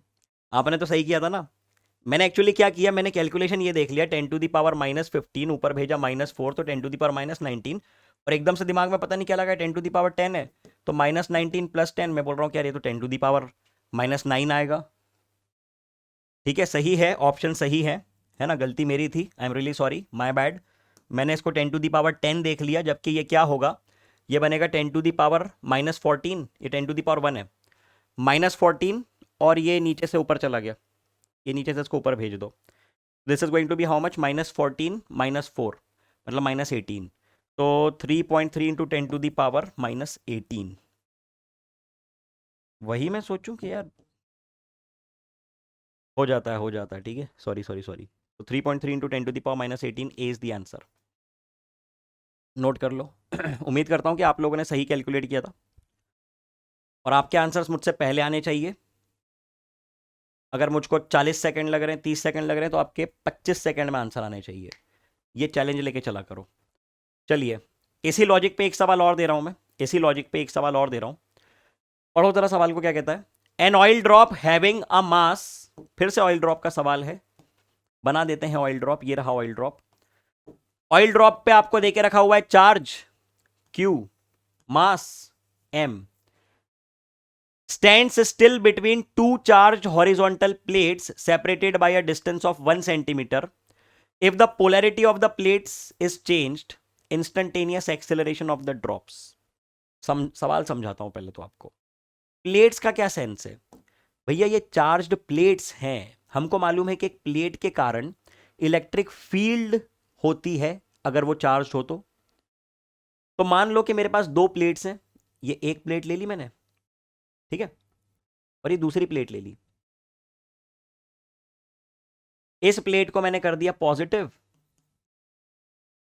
इसके कारण इलेक्ट्रिक फील्ड होगी नीचे की दिशा में, पॉजिटिव से बाहर निकलती हुई, और इसको मैंने कर दिया नेगेटिव। इसके कारण भी होगी, नीचे की दिशा में नेगेटिव से अट्रैक्टिव होती है ना। मतलब इन शॉर्ट इन दोनों प्लेट्स के बीच में नेट इलेक्ट्रिक फील्ड इस डायरेक्शन में है। इन शॉर्ट इन दोनों प्लेट्स के बीच में नेट इलेक्ट्रिक फील्ड इस डायरेक्शन में है, इस डायरेक्शन में है। समझ रहे हो ना बात को? अब अगर मैं इनकी पोलैरिटी चेंज कर दूं, मतलब नीचे वाले को प्लस ऊपर वाले को माइनस कर दूं, तो इलेक्ट्रिक फील्ड भी अपोजिट हो जाएगी। चमका? अरे नीचे को प्लस ऊपर को माइनस कर दूं यार, इतनी सी तो बात बोल रहा हूं कि ये लो एक प्लेट ये बना दी मैंने। मुंह खोल के देख रहे हैं लोग के पता नहीं क्या बोल दिया मास्टर ने। ओहो, अरे रे रे रे रे रे, ये मैंने नीचे वाले को कर दिया प्लस, नीचे वाले को मैंने कर दिया प्लस। बोल रहे देवा, ए राजू बोल रहे बाबा। ऊपर वाले को कर दिया नेगेटिव, तो नीचे वाले की वजह से ऊपर, ऊपर वाले की वजह से भी ऊपर, तो नेट इलेक्ट्रिक फील्ड ऊपर आ गई ना, इसमें नेट इलेक्ट्रिक फील्ड नीचे थी। समझ में आ रही है बात? अब कर लोगे सवाल? कोई दुखी तो नहीं है इस बात से? मन में मत रखना, बता देना मुझको, ठीक है? चलो, अब अगर ये चार्ज है, आपने इसको दो प्लेट्स के बीच में रखा है और वो बैलेंस है, लॉजिक सोचना, लॉजिक कि चार्ज है, चार्ज है, मास भी है उसके पास, तो डेफिनेटली उस पर एमजी तो लग ही रहा था, फिर भी वो गिर नहीं रहा था, फिर भी वो गिर नहीं रहा था। मतलब शुरुआत में इलेक्ट्रिक फील्ड किस डायरेक्शन में रही होगी? इलेक्ट्रिक फील्ड तो सर डेफिनेटली ऊपर ही रही होगी, तभी तो उसने ऊपर की दिशा में फोर्स लगाया, तभी तो उसने ऊपर की दिशा में फोर्स लगाया। हाँ या ना? बिल्कुल। कितना फोर्स लगाया? Q times of E। Electric field पहले ऊपर की डायरेक्शन में है। हो सकता है दो प्लेट्स हो, ये ऐसी बना दी मैंने, प्लेट्स बनाने की जरूरत नहीं है। ये पॉजिटिव प्लेट, ये नेगेटिव प्लेट है ऊपर, ठीक है? तो शुरुआत में ये है इलेक्ट्रिक फील्ड की डायरेक्शन, पोलैरिटी रिवर्स कर दी। पोलैरिटी रिवर्स करने से क्या हुआ? इलेक्ट्रिक फील्ड की डायरेक्शन बदल गई, इलेक्ट्रिक फील्ड की डायरेक्शन बदल गई, इलेक्ट्रिक फील्ड की डायरेक्शन बदल गई, इलेक्ट्रिक फील्ड की डायरेक्शन बदल गई, बदल गई, बदल गई, बदल गई। बहुत बढ़िया। तो अब इस पे नीचे लग रहा है mg, इस पे नीचे लग रहा है mg, और नीचे लग रहा है एक और फोर्स जो कि है QE। समझो बात को, इलेक्ट्रिक फील्ड नीचे आ गई, तो पहले QE ऊपर लग रहा था, अब QE नीचे लग रहा है। केस 1 केस 2, बोलो बात दिमाग में जाती है क्या सबको? पोलैरिटी चेंज कर दी, प्लेट्स फिर से बना नहीं रहा हूं मैं, प्लेट नहीं बना रहा हूं फिर से, बस इतनी बात समझ लो कि यहां पे प्लस और यहां पे माइनस कर दिया होगा तुमने, तो इलेक्ट्रिक फील्ड नीचे आ गई।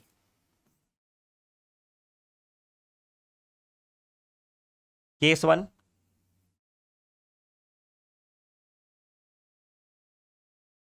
Case 2, case 1, case 2। बहुत बढ़िया, ठीक है? अब करो सवाल। अब दे रहा हूं मैं तुमको 1 मिनट का समय, लगाओ दिमाग। पूरा समझा दिया, इससे ज्यादा समझाऊंगा तो आंसर दे दूंगा मैं, आंसर दूंगा तो फिर तुमको मार्क्स नहीं मिलेंगे, तुमको देने आंसर्स। निकालो भाई जवाब,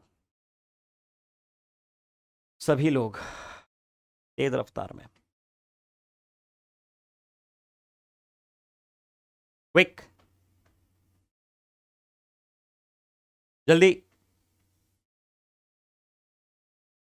चलो बहुत समय दे दिया, 30 सेकंड का समय काफी है। अब आप यहां पे क्या लिख सकते हैं? आप यहां पे लिख सकते हैं कि भैया इस सिस्टम के लिए बॉडी टिकी हुई है डेफिनेटली, तो अगर बॉडी टिकी हुई है तो QE must be equal to mg। अरे हाँ या ना बोलो?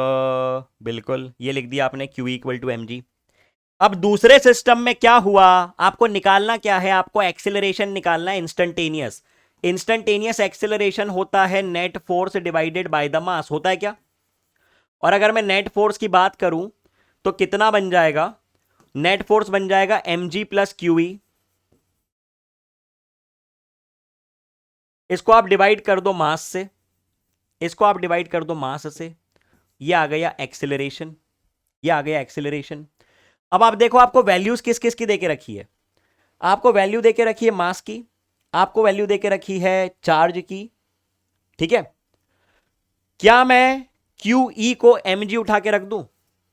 क्या मैं QE को mg उठा के रख दूं? क्यों रख दूं? अरे बराबर ही है ना वो तो, पहली इक्वेशन से पता तो चला कि QE और mg बराबर है। Equation number 1, QE equal to mg रख दो वहां पे उठा के। एक्सेलरेशन कितना बन जाएगा? एक्सेलरेशन बन जाएगा mg प्लस QE, QE को mg रख दो, 2mg डिवाइडेड बाई m से m निपट गए। एक्सेलरेशन कितना आ गया? 2g। एक्सेलरेशन कितना आ गया? 2g, यानी 20। एक्सेलरेशन कितना आ गया? 2g, 2g अर्थात 20, लिख लो। बढ़िया लॉजिक था, क्या बोलते हो? बढ़िया लॉजिक था, बढ़िया, एकदम बेहतरीन। नोट करो।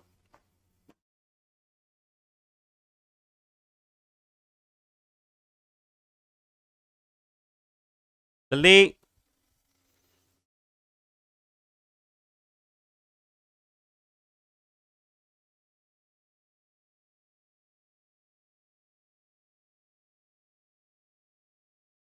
चलो बहुत बढ़िया, बातें बढ़ा रहे हैं आगे।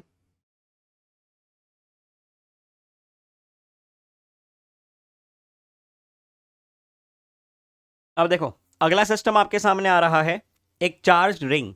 बढ़िया सिस्टम है, इंपॉर्टेंट बात है ये, ध्यान से समझते चलना। बेसिकली बात ऐसी है कि अगर ये रिंग है और इस पूरी रिंग पे हमने चार्ज बिखेर दिया, इस पूरी रिंग पे हमने पॉजिटिव या नेगेटिव कैसा भी चार्ज बिखेर सकते हो, कैसा भी चार्ज डिस्ट्रीब्यूट कर सकते हो, आपके ऊपर है बेटा वो।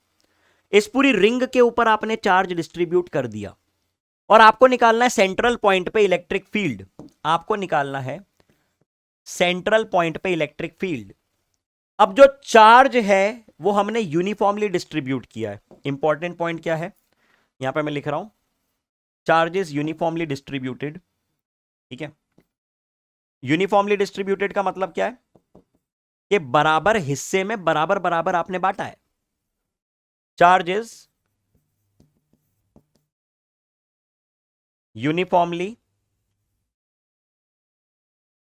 डिस्ट्रीब्यूटेड, बहुत शानदार। अब अगर मैं सेंटर पे बात करूं, सेंटर पे इलेक्ट्रिक फील्ड निकालनी है, तो क्या अगर ये एक छोटा सा एलिमेंट है, इसके कारण इलेक्ट्रिक फील्ड यहां है, यहां, इधर, तो क्या दूसरे इसके जो सामने वाला एलिमेंट है, इसके सामने जो दूसरा एलिमेंट है ना, उसके कारण इसके अपोजिट डायरेक्शन में होगी? बिल्कुल होगी। एक एलिमेंट इधर है, उसकी इलेक्ट्रिक फील्ड ये रही, सामने वाले एलिमेंट के कारण इधर। एक एलिमेंट इधर है, इलेक्ट्रिक फील्ड ये रही, सामने वाले के कारण इधर। एक एलिमेंट इधर है, उसकी इलेक्ट्रिक फील्ड ये रही, सामने वाले के कारण इधर। एक एलिमेंट ये रहा, इलेक्ट्रिक फील्ड इसकी, सामने वाले की इधर। सिमेट्री है सिचुएशन में, मतलब हर एलिमेंट के सामने एक दूसरा एलिमेंट अवेलेबल है, तो सबके कारण जो नेट फील्ड है वो कट पिट के कितनी मिलेगी? जीरो। कितनी मिलेगी? जीरो। तो हमने क्या कहा? हमने ये कहा that by symmetry, due to symmetry, symmetry के कारण हम ये कह सकते हैं कि electric field strength eight the centre, centre पे इलेक्ट्रिक फील्ड स्ट्रेंथ की बात करें किसी भी स्मॉल सेगमेंट की, वो कैंसल आउट हो जाएगी electric field due to an identical segment diametrically opposite to it. मतलब अगर मैं इस सेगमेंट की बात करूं तो इसका डायमेट्रिकली अपोजिट एलिमेंट ये रहा, जो कि इसको कैंसल आउट कर देगा। इसका भाई यहां पे अवेलेबल है अपोजिट डायरेक्शन में, इसका भाई यहां पे अवेलेबल है, सबके काउंटर एलिमेंट, काउंटर एलिमेंट बोलते हैं इसको, टर्म है इसके लिए टेक्निकल, सबके काउंटर एलिमेंट्स अवेलेबल हैं, जिसकी वजह से यूनिफॉर्म चार्ज डिस्ट्रीब्यूशन के कारण रिंग के सेंटर पे इलेक्ट्रिक फील्ड आती है जीरो। ठीक है, सिंपल सी बात है, नोट कर लो इस बात को, नोट करो इस बात को सभी लोग, नोट कीजिए इस बात को, ऑल ऑफ यू।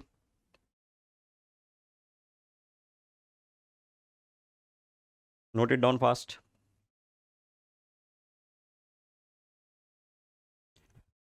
ठीक है, done done done done, all of you. चलो बहुत बढ़िया। अब थोड़ी सी अलग बात बता रहा हूं मैं, अब थोड़ी सी अलग बात बता रहा हूं, है ना, थोड़ा सा दिमाग का इस्तेमाल होगा, बता दूं, पक्का सभी लोग ध्यान देना। अब हम लोग बात कर रहे हैं इस रिंग के कारण इलेक्ट्रिक फील्ड हमें निकालनी है, चार्ज्ड रिंग के कारण इलेक्ट्रिक फील्ड निकालनी है, लेकिन किस पोजीशन पे? एक्सियल पोजीशन पे। किस पोजीशन पे निकालनी है? एक्सियल पोजीशन पे निकालनी है। क्या मतलब है सर एक्सियल पोजीशन का? बताता हूं क्या मतलब है एक्सियल पोजीशन का। जैसे ये रही रिंग, अभी आपने इसके सेंटर पे बात की है, सेंटर पे। अब मैं कहां निकाल रहा हूं? अब मैं इसकी एक्सेस पे निकाल रहा हूं, अब मैं इसकी एक्सेस पे निकाल रहा हूं। मतलब ये रिंग है और इसके सेंटर से कुछ दूरी पे जाके खड़े हो जाओ। ये रिंग है, पूरी चार्ज रिंग है, सेंटर पे तो 0 बता दिया आपने। अब मैं सेंटर से कुछ दूरी पे जा रहा हूं और वहां पे खड़ा हो जाऊंगा, ठीक है। ये रिंग है, ये रही रिंग ऐसी रखी हुई है, पूरे पे चार्ज डिस्ट्रीब्यूटेड है, पूरी रिंग पे चार्ज डिस्ट्रीब्यूटेड है,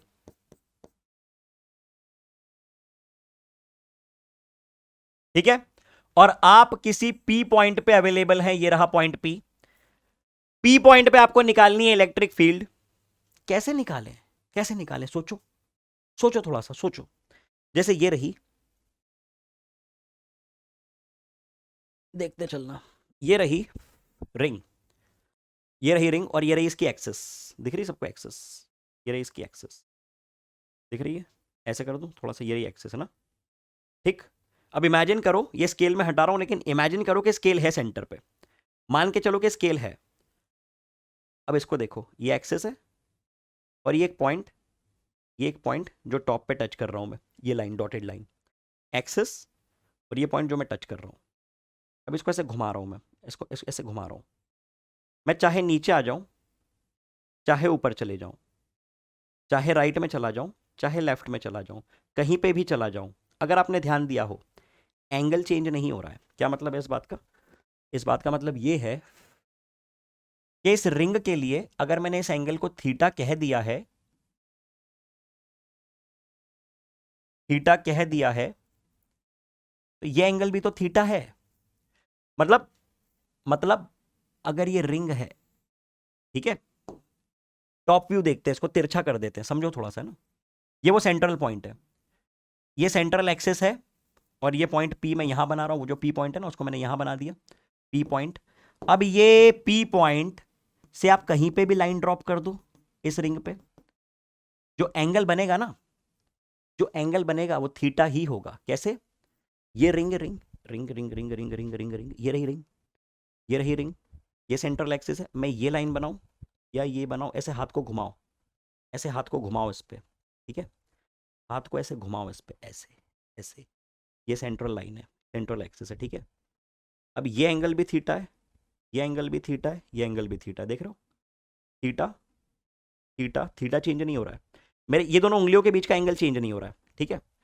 ये वाली फिंगर को मैंने फिक्स कर दिया, ये वाली फिंगर को मैंने फिक्स कर दिया, एक्सिस बन गई, ये फिंगर एक्सिस बन गई, ठीक है। अब दूसरी फिंगर को मैं ऐसे घुमा रहा हूं, तो देखो ये एंगल चेंज नहीं हो रहा है इनके बीच में। इमेजिन हो पा रहा है? क्या मगजमारी कर रहा हूं मैं, समझ में आ रही है बात है? एंगल इनके बीच का चेंज नहीं हो रहा है। अच्छा अच्छा अच्छा अच्छा अच्छा, ठीक है गुरु, पल्ले पड़ गई बात। अब हम एक एलिमेंट लेंगे छोटा सा, हम एक एलिमेंट लेते हैं छोटा सा, ये मैंने ले लिया एक छोटू सा एलिमेंट, ये रिंग है, ठीक है, और ये रिंग की एक्सिस है, ये रिंग की एक्सिस है, और ये रहा पॉइंट नंबर पी, ये रहा पॉइंट नंबर पी। अब मैंने एक छोटू सा एलिमेंट ले लिया, उस एलिमेंट का कितना चार्ज है? उस एलिमेंट का चार्ज डीक्यू है, और मैं बात कर रहा हूं सिर्फ सिर्फ और सिर्फ डीक्यू चार्ज वाले एलिमेंट के कारण पी पॉइंट पे इलेक्ट्रिक फील्ड की। अगर पॉजिटिव चार्ज है तो ये छोटू से एलिमेंट के कारण इलेक्ट्रिक फील्ड यहां होगी। बिल्कुल सही बात, बिल्कुल सही बात। इस छोटू से एलिमेंट के कारण इलेक्ट्रिक फील्ड यहां होगी, और इसको मैंने कह दिया कितना? इसको मैंने कह दिया डीई, इसको मैं इरेज कर रहा हूं, ठीक है, इसको मैंने कह दिया डीई, इस एंगल को मैंने कह दिया थीटा, बहुत बढ़िया। और बाकी नाम जो इसने लेके रखे, इसको मैं एक्स कह देता हूं। रेडियस ऑफ द रिंग को मैंने कह दिया R, capital R, radius of the ring capital R, और ये डिस्टेंस छोटू आर। ठीक है, तो मुझको बस ये बताओ कि दुनिया में और कोई भी चार्ज नहीं है, सिर्फ ये छोटू सा एलिमेंटल चार्ज है, एलिमेंटल चार्ज। तीन तीन बार एक बात को बोल रहा हूं, क्योंकि कुछ लोगों का कहना है कि काफी जल्दी जल्दी पढ़ा रहे थे, थोड़ा आराम से पढ़ाओ, तो एकदम आराम से एक एक बात बोल रहा हूं, तीन तीन बार सुनते चलना ध्यान से। ठीक है, छोटू चार्ज के कारण इलेक्ट्रिक फील्ड कितनी बन गई? छोटू चार्ज के कारण इलेक्ट्रिक फील्ड डीई बन गई के डी क्यू डिवाइडेड बाय बड़ा आर स्क्वायर छोटा आर स्क्वायर, बड़ा आर स्क्वायर या छोटा आर स्क्वायर? यार यहां से लेकर यहां तक की डिस्टेंस देखो ना, छोटू आ रहे तो वही लोगे। ठीक है, ये आ गया पहला पॉइंट। अब कोई बताएगा हम क्या करने वाले हैं? क्या अब कोई बताएगा हम क्या करने वाले हैं? सर आपने एक एलिमेंट ले लिया, लेकिन एक और एलिमेंट है, एक और एलिमेंट है, कई सारे एलिमेंट्स हैं, अनंत एलिमेंट्स हैं। आप हर एलिमेंट के कारण कैलकुलेट करोगे इलेक्ट्रिक फील्ड, मतलब इंटीग्रेट कर देंगे हम लोग इस बात को, हमको नेट इलेक्ट्रिक फील्ड मिल जाएगी। बात तो सही बोल रहे हो गुरु। एक डी क्यू दूजा डी क्यू, एक डी क्यू दूजा डी क्यू। अच्छा, एक डी क्यू की इलेक्ट्रिक फील्ड डीई, दूसरे डी क्यू की इलेक्ट्रिक फील्ड भी डीई। ठीक है, ये डिस्टेंस आर तो ये डिस्टेंस भी तो आर, ये एंगल थीटा तो ये एंगल भी तो थीटा, ये डीई तो भाई साहब ये भी तो डीई, ये थीटा तो ये भी तो थीटा, ये थीटा ये भी तो थीटा, तो ये क्या बन गया? ये बन गया डीई का कॉस थीटा, डीई का कॉस थीटा। दोनों के कॉस कंपोनेंट एड अप होंगे, दोनों के साइन कंपोनेंट मर जाएंगे। दोनों के कॉस कंपोनेंट एड अप कर दिए, मतलब डीई का कॉस थीटा, डी का कॉस थीटा एड अप होगा। मैं 2d कॉस थीटा क्यों नहीं लिख रहा हूं? क्योंकि मैं सबके कारण ऐड करूंगा। ये कॉमन गलती जो बच्चे कर देते हैं, यहां पे 2d कॉस थीटा लिख देते हैं और इसके बाद इसको टोटल इंटीग्रेट कर देते हैं। अभी सुनते चलो, यहां पे मैं 2de कॉस थीटा अभी नहीं लिख रहा हूं, अभी यहां पे मैंने 2d कॉस थीटा नहीं लिखा है। बस मैं इतना कह रहा हूं कि यहां पे मैं क्या करने वाला हूं, ये कंपोनेंट इंटीग्रेट होने वाला है। हर एलिमेंट के कारण DE cos theta add up होगा, हर एलिमेंट के कारण DE sine theta cancel out होगा। सर आपने 2 क्यों नहीं लिखा? क्योंकि बेटा सिर्फ 2 नहीं है, वही तो बात है, वही तो खेल है, वही तो मैं समझाना चाह रहा हूं कि ये एलिमेंट है और इसका काउंटर एलिमेंट भी है, इन दोनों के कारण भी डीई कॉस थीटा ऐड होगा, इन दोनों के कारण भी डीई कॉस थीटा कैंसिल होगा। एक ये एलिमेंट और इसका डायमेट्रिकली अपोजिट एलिमेंट, इन दोनों के कारण भी डीई कॉस थीटा ऐड होगा, इन दोनों के कारण भी डीई कॉस थीटा कैंसिल होगा। ये एलिमेंट और इसका अपोजिट एलिमेंट, ये एलिमेंट और इसका अपोजिट एलिमेंट, हर एलिमेंट के डीई कॉस थीटा ऐड होंगे, हर एलिमेंट के DE sine theta cancel out होंगे। मतलब हमको नेट इलेक्ट्रिक फील्ड मिलेगी डीई कॉस थीटा के लिए, तो डायरेक्टली मैं ये लिख रहा हूं कि E net is going to be integral of D E cos theta. खेल खत्म, खेल खत्म। अब थीटा तो कांस्टेंट है ना, ये जब मैंने घुमाया था इसको तो एंगल तो चेंज नहीं हुआ था, तो कॉस थीटा बाहर निकाल दो, कांस्टेंट है वो। डीई की वैल्यू रख दो यहां पे, चलो रखते हैं डीई की value K D Q upon R square cos theta. खेल खत्म हो गया, एक लाइन में आपको पूरा डेरिवेशन करवा दिया है, एक लाइन में डेरिवेशन खत्म। कैसे खत्म? K constant, cos theta constant, R यानी ये डिस्टेंस ये भी कांस्टेंट है हर एलिमेंट के लिए, जो जो कांस्टेंट है उसको बाहर निकाल दो, जो जो कांस्टेंट है उसको बाहर निकाल दो। ठीक है, ई नेट का एक्सप्रेशन यहां लिख रहा हूं मैं, ई नेट का एक्सप्रेशन बाहर लिख रहा हूं मैं, K cos theta divided by R square integral D Q. बस बस थम जाओ, थम जाओ, थम जाओ सभी लोग, गहरी सांस लो। अब ये बताओ इंटीग्रल डी क्यू का मतलब क्या है? इंटीग्रल डी क्यू का मतलब क्या है? सर इंटीग्रेशन का मतलब जितनी चीजें उन सबको ऐड अप कर रहे हो, तो dq dq dq dq अगर मैं सारे dq एलिमेंट को एड अप कर दूं तो क्या दे देगा मुझे? यहां लिख दूं मैं, इधर नोट करके लिख दूं ताकि एक ही पेज पे सारी बात आ जाए।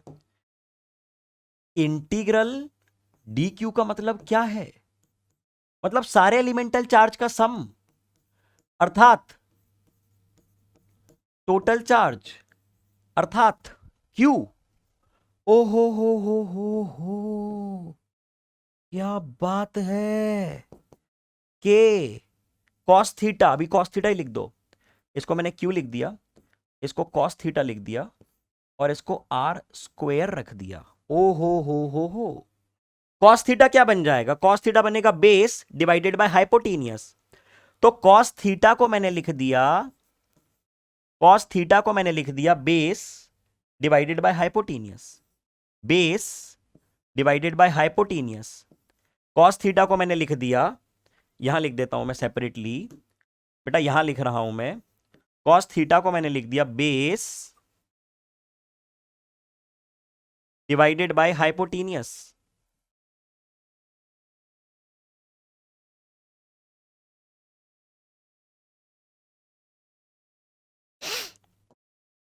कॉस थीटा को मैंने लिख दिया base divided by hypotenuse X divided by R. तो इनेट का एक्सप्रेशन, इनेट का एक्सप्रेशन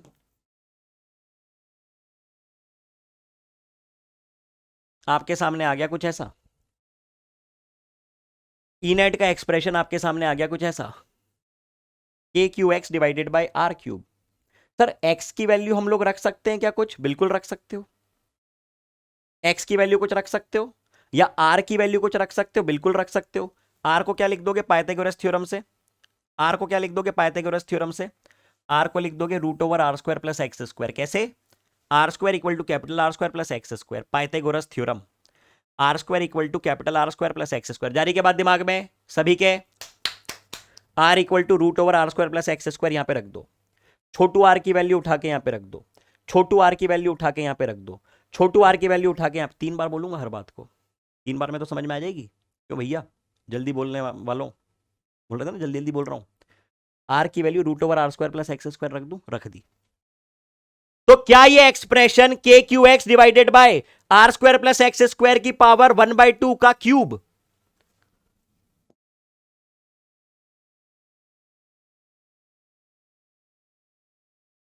देखो के क्यू एक्स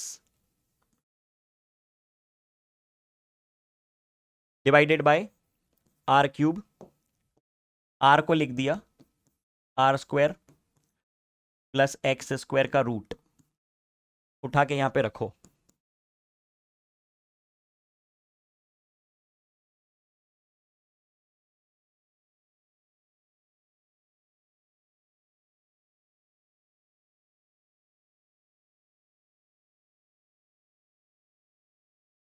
ठीक है सर, ये क्या है? ये इलेक्ट्रिक फील्ड है किसी रिंग के कारण, किसी चार्ज्ड रिंग के कारण। कहां पे? कहां पे? सेंटर से कुछ डिस्टेंस पे। कितने डिस्टेंस पे? सेंटर से कुछ एक्स डिस्टेंस पे, सेंटर से कुछ एक्स डिस्टेंस पे, सेंटर से कुछ एक्स डिस्टेंस पे। कैपिटल आर क्या है? रेडियस है। स्मॉल आर क्या है? ये डिस्टेंस है। सर लेकिन सेंटर पे तो 0 होती है, क्या इस बात से जस्टिफाई हो रही है? आओ चेक कर लेते हैं। एट सेंटर, सेंटर पे क्या होता है? X equal to 0। एक्स को 0 कर दोगे ना तो ई कितना आ जाएगा? ई नेट आ जाएगा 0। इसको 0 करो, हेंस जस्टिफाइड, हेंस प्रूव्ड। बहुत काम की बातें, ये बहुत काम की बात है, बहुत इंपॉर्टेंट, बहुत इंटरेस्टिंग, बहुत काम की बातें हैं ये। नोट कीजिए इन बातों को, सभी लोग नोट कीजिए इन बातों को, अच्छी तरह से नोट कर लो। इस पे एक सवाल करते हैं बढ़िया सा, करो। Done? All of you done?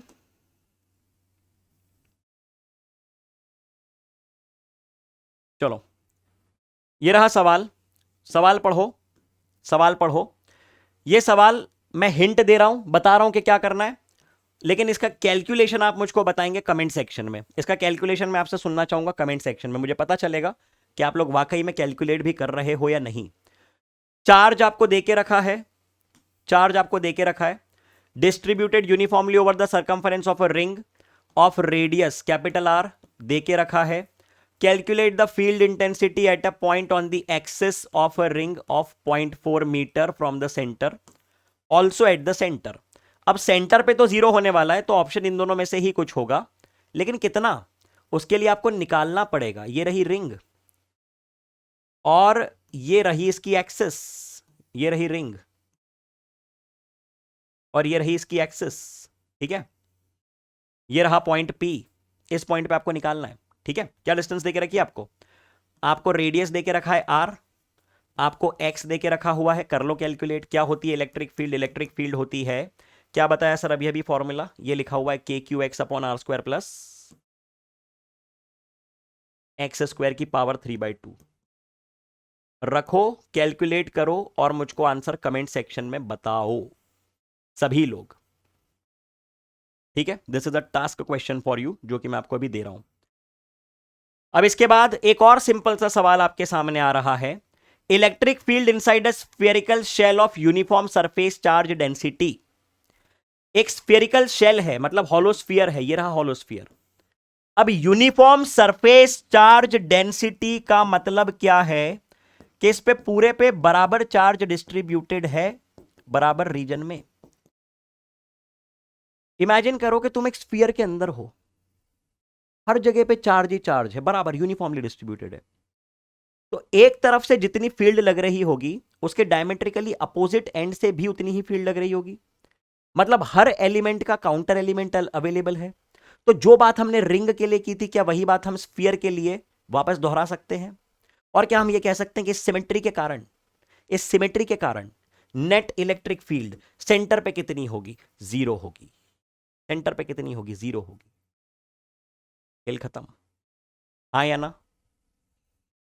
ठीक है बात, कोई दिक्कत, कोई तकलीफ किसी को भी नहीं है? बहुत बढ़िया, बहुत बढ़िया। तो अब सुन लो, अब सुन लो बातें सुन लो। थोड़ा सा बता रहा हूं कि अभी हम क्या करने वाले हैं अगले सेशन में और आपको क्या करना है। होमवर्क, ये था चौथा सेशन, सेशन नंबर 1, 2, 3, 4। ये चारों सेशंस के जितने भी न्यूमेरिकल रहे हैं, ये चारों सेशंस के जितने भी न्यूमेरिकल्स रहे हैं, resolve all numericals and HW questions. जितने भी न्यूमेरिकल मैंने क्लास में करवाए हैं, जितने भी न्यूमेरिकल मैंने होमवर्क के लिए दिए हैं, अगले लेक्चर में मैं डिस्कस करता हूं होमवर्क। तो एक एक क्वेश्चन का सॉल्यूशन आपके सामने अवेलेबल है, एक एक सवाल आपके सामने अवेलेबल है, वापस सॉल्यूशन छुपा के सॉल्व करना है। Resolve all the numericals and the homework questions with marking scheme and calculate your score, calculate your score, ठीक है। अगले सेशन के पहले इतना काम किया हुआ होना चाहिए, वरना अगला सेशन अटेंड करने का कोई मतलब नहीं है। क्लियरली बता रहा हूं कि रैंडमली आ गए, पढ़ लिया, फिर चले गए, फिर आ गए, फिर कुछ कर लिया, फिर कुछ और देख लिया, ऐसे रिजल्ट नहीं आएगा। ऐसे आप आपका और मेरा समय बर्बाद करोगे। स्टार्टिंग से एंड ऑफ द सीरीज एक एक बात अगर फॉलो करते चलोगे, मैं लिख के देने को तैयार हूं तुम्हारा रिजल्ट। मुझसे लिखवा के रख लो और उतना ही रिजल्ट आएगा जितना मैं बता रहा हूं। तुम लोग लिखवा लो, तुम लोग, बढ़िया रिजल्ट आएगा, लेकिन उसके लिए फॉलो करना पड़ेंगी बातें। जो जो बोल रहा हूं करते चलो। सारे सवाल चारों सेशंस के वापस से सॉल्व करो, रिवाइज करो, अपने स्कोर कैलकुलेट करो और मुझे बताओ कि ये, इसको कह दो ग्रैंड टेस्ट, इसको कह दो ग्रैंड टेस्ट, ठीक है। जीटी में कितना स्कोर आ रहा है आप लोग कमेंट में ऐसे बता सकते हो, GT score. Okay, GT score आपको बताना है कि कितना है। GT score you can send me, what's your GT score. Okay, चलो तो बहुत बढ़िया। अब आज हम लोगों ने बातें की electric field due to continuous charge system, हम लोगों ने रॉड के कारण देख लिया लीनियर चार्ज, हम लोगों ने रिंग देख लिया, स्फीयर देख लिया। रिंग के कुछ केसेस बचे हैं जो मैं अगले सेशन में डिस्कस करूंगा, और इलेक्ट्रिक फील्ड की प्रॉपर्टीज, फ्लक्स, गॉसेस लॉ, ये सारी बातें चलने वाली हैं। ठीक है, क्लियर है बात? तो चलो बहुत बढ़िया, जो कहा गया है ईमानदारी से करो। मिलते हैं अगले सेशन में, तब तक के लिए मजे से पढ़ाई करो, रिवाइज करो, and wish you all the best. Let's meet in the next session. Thank you.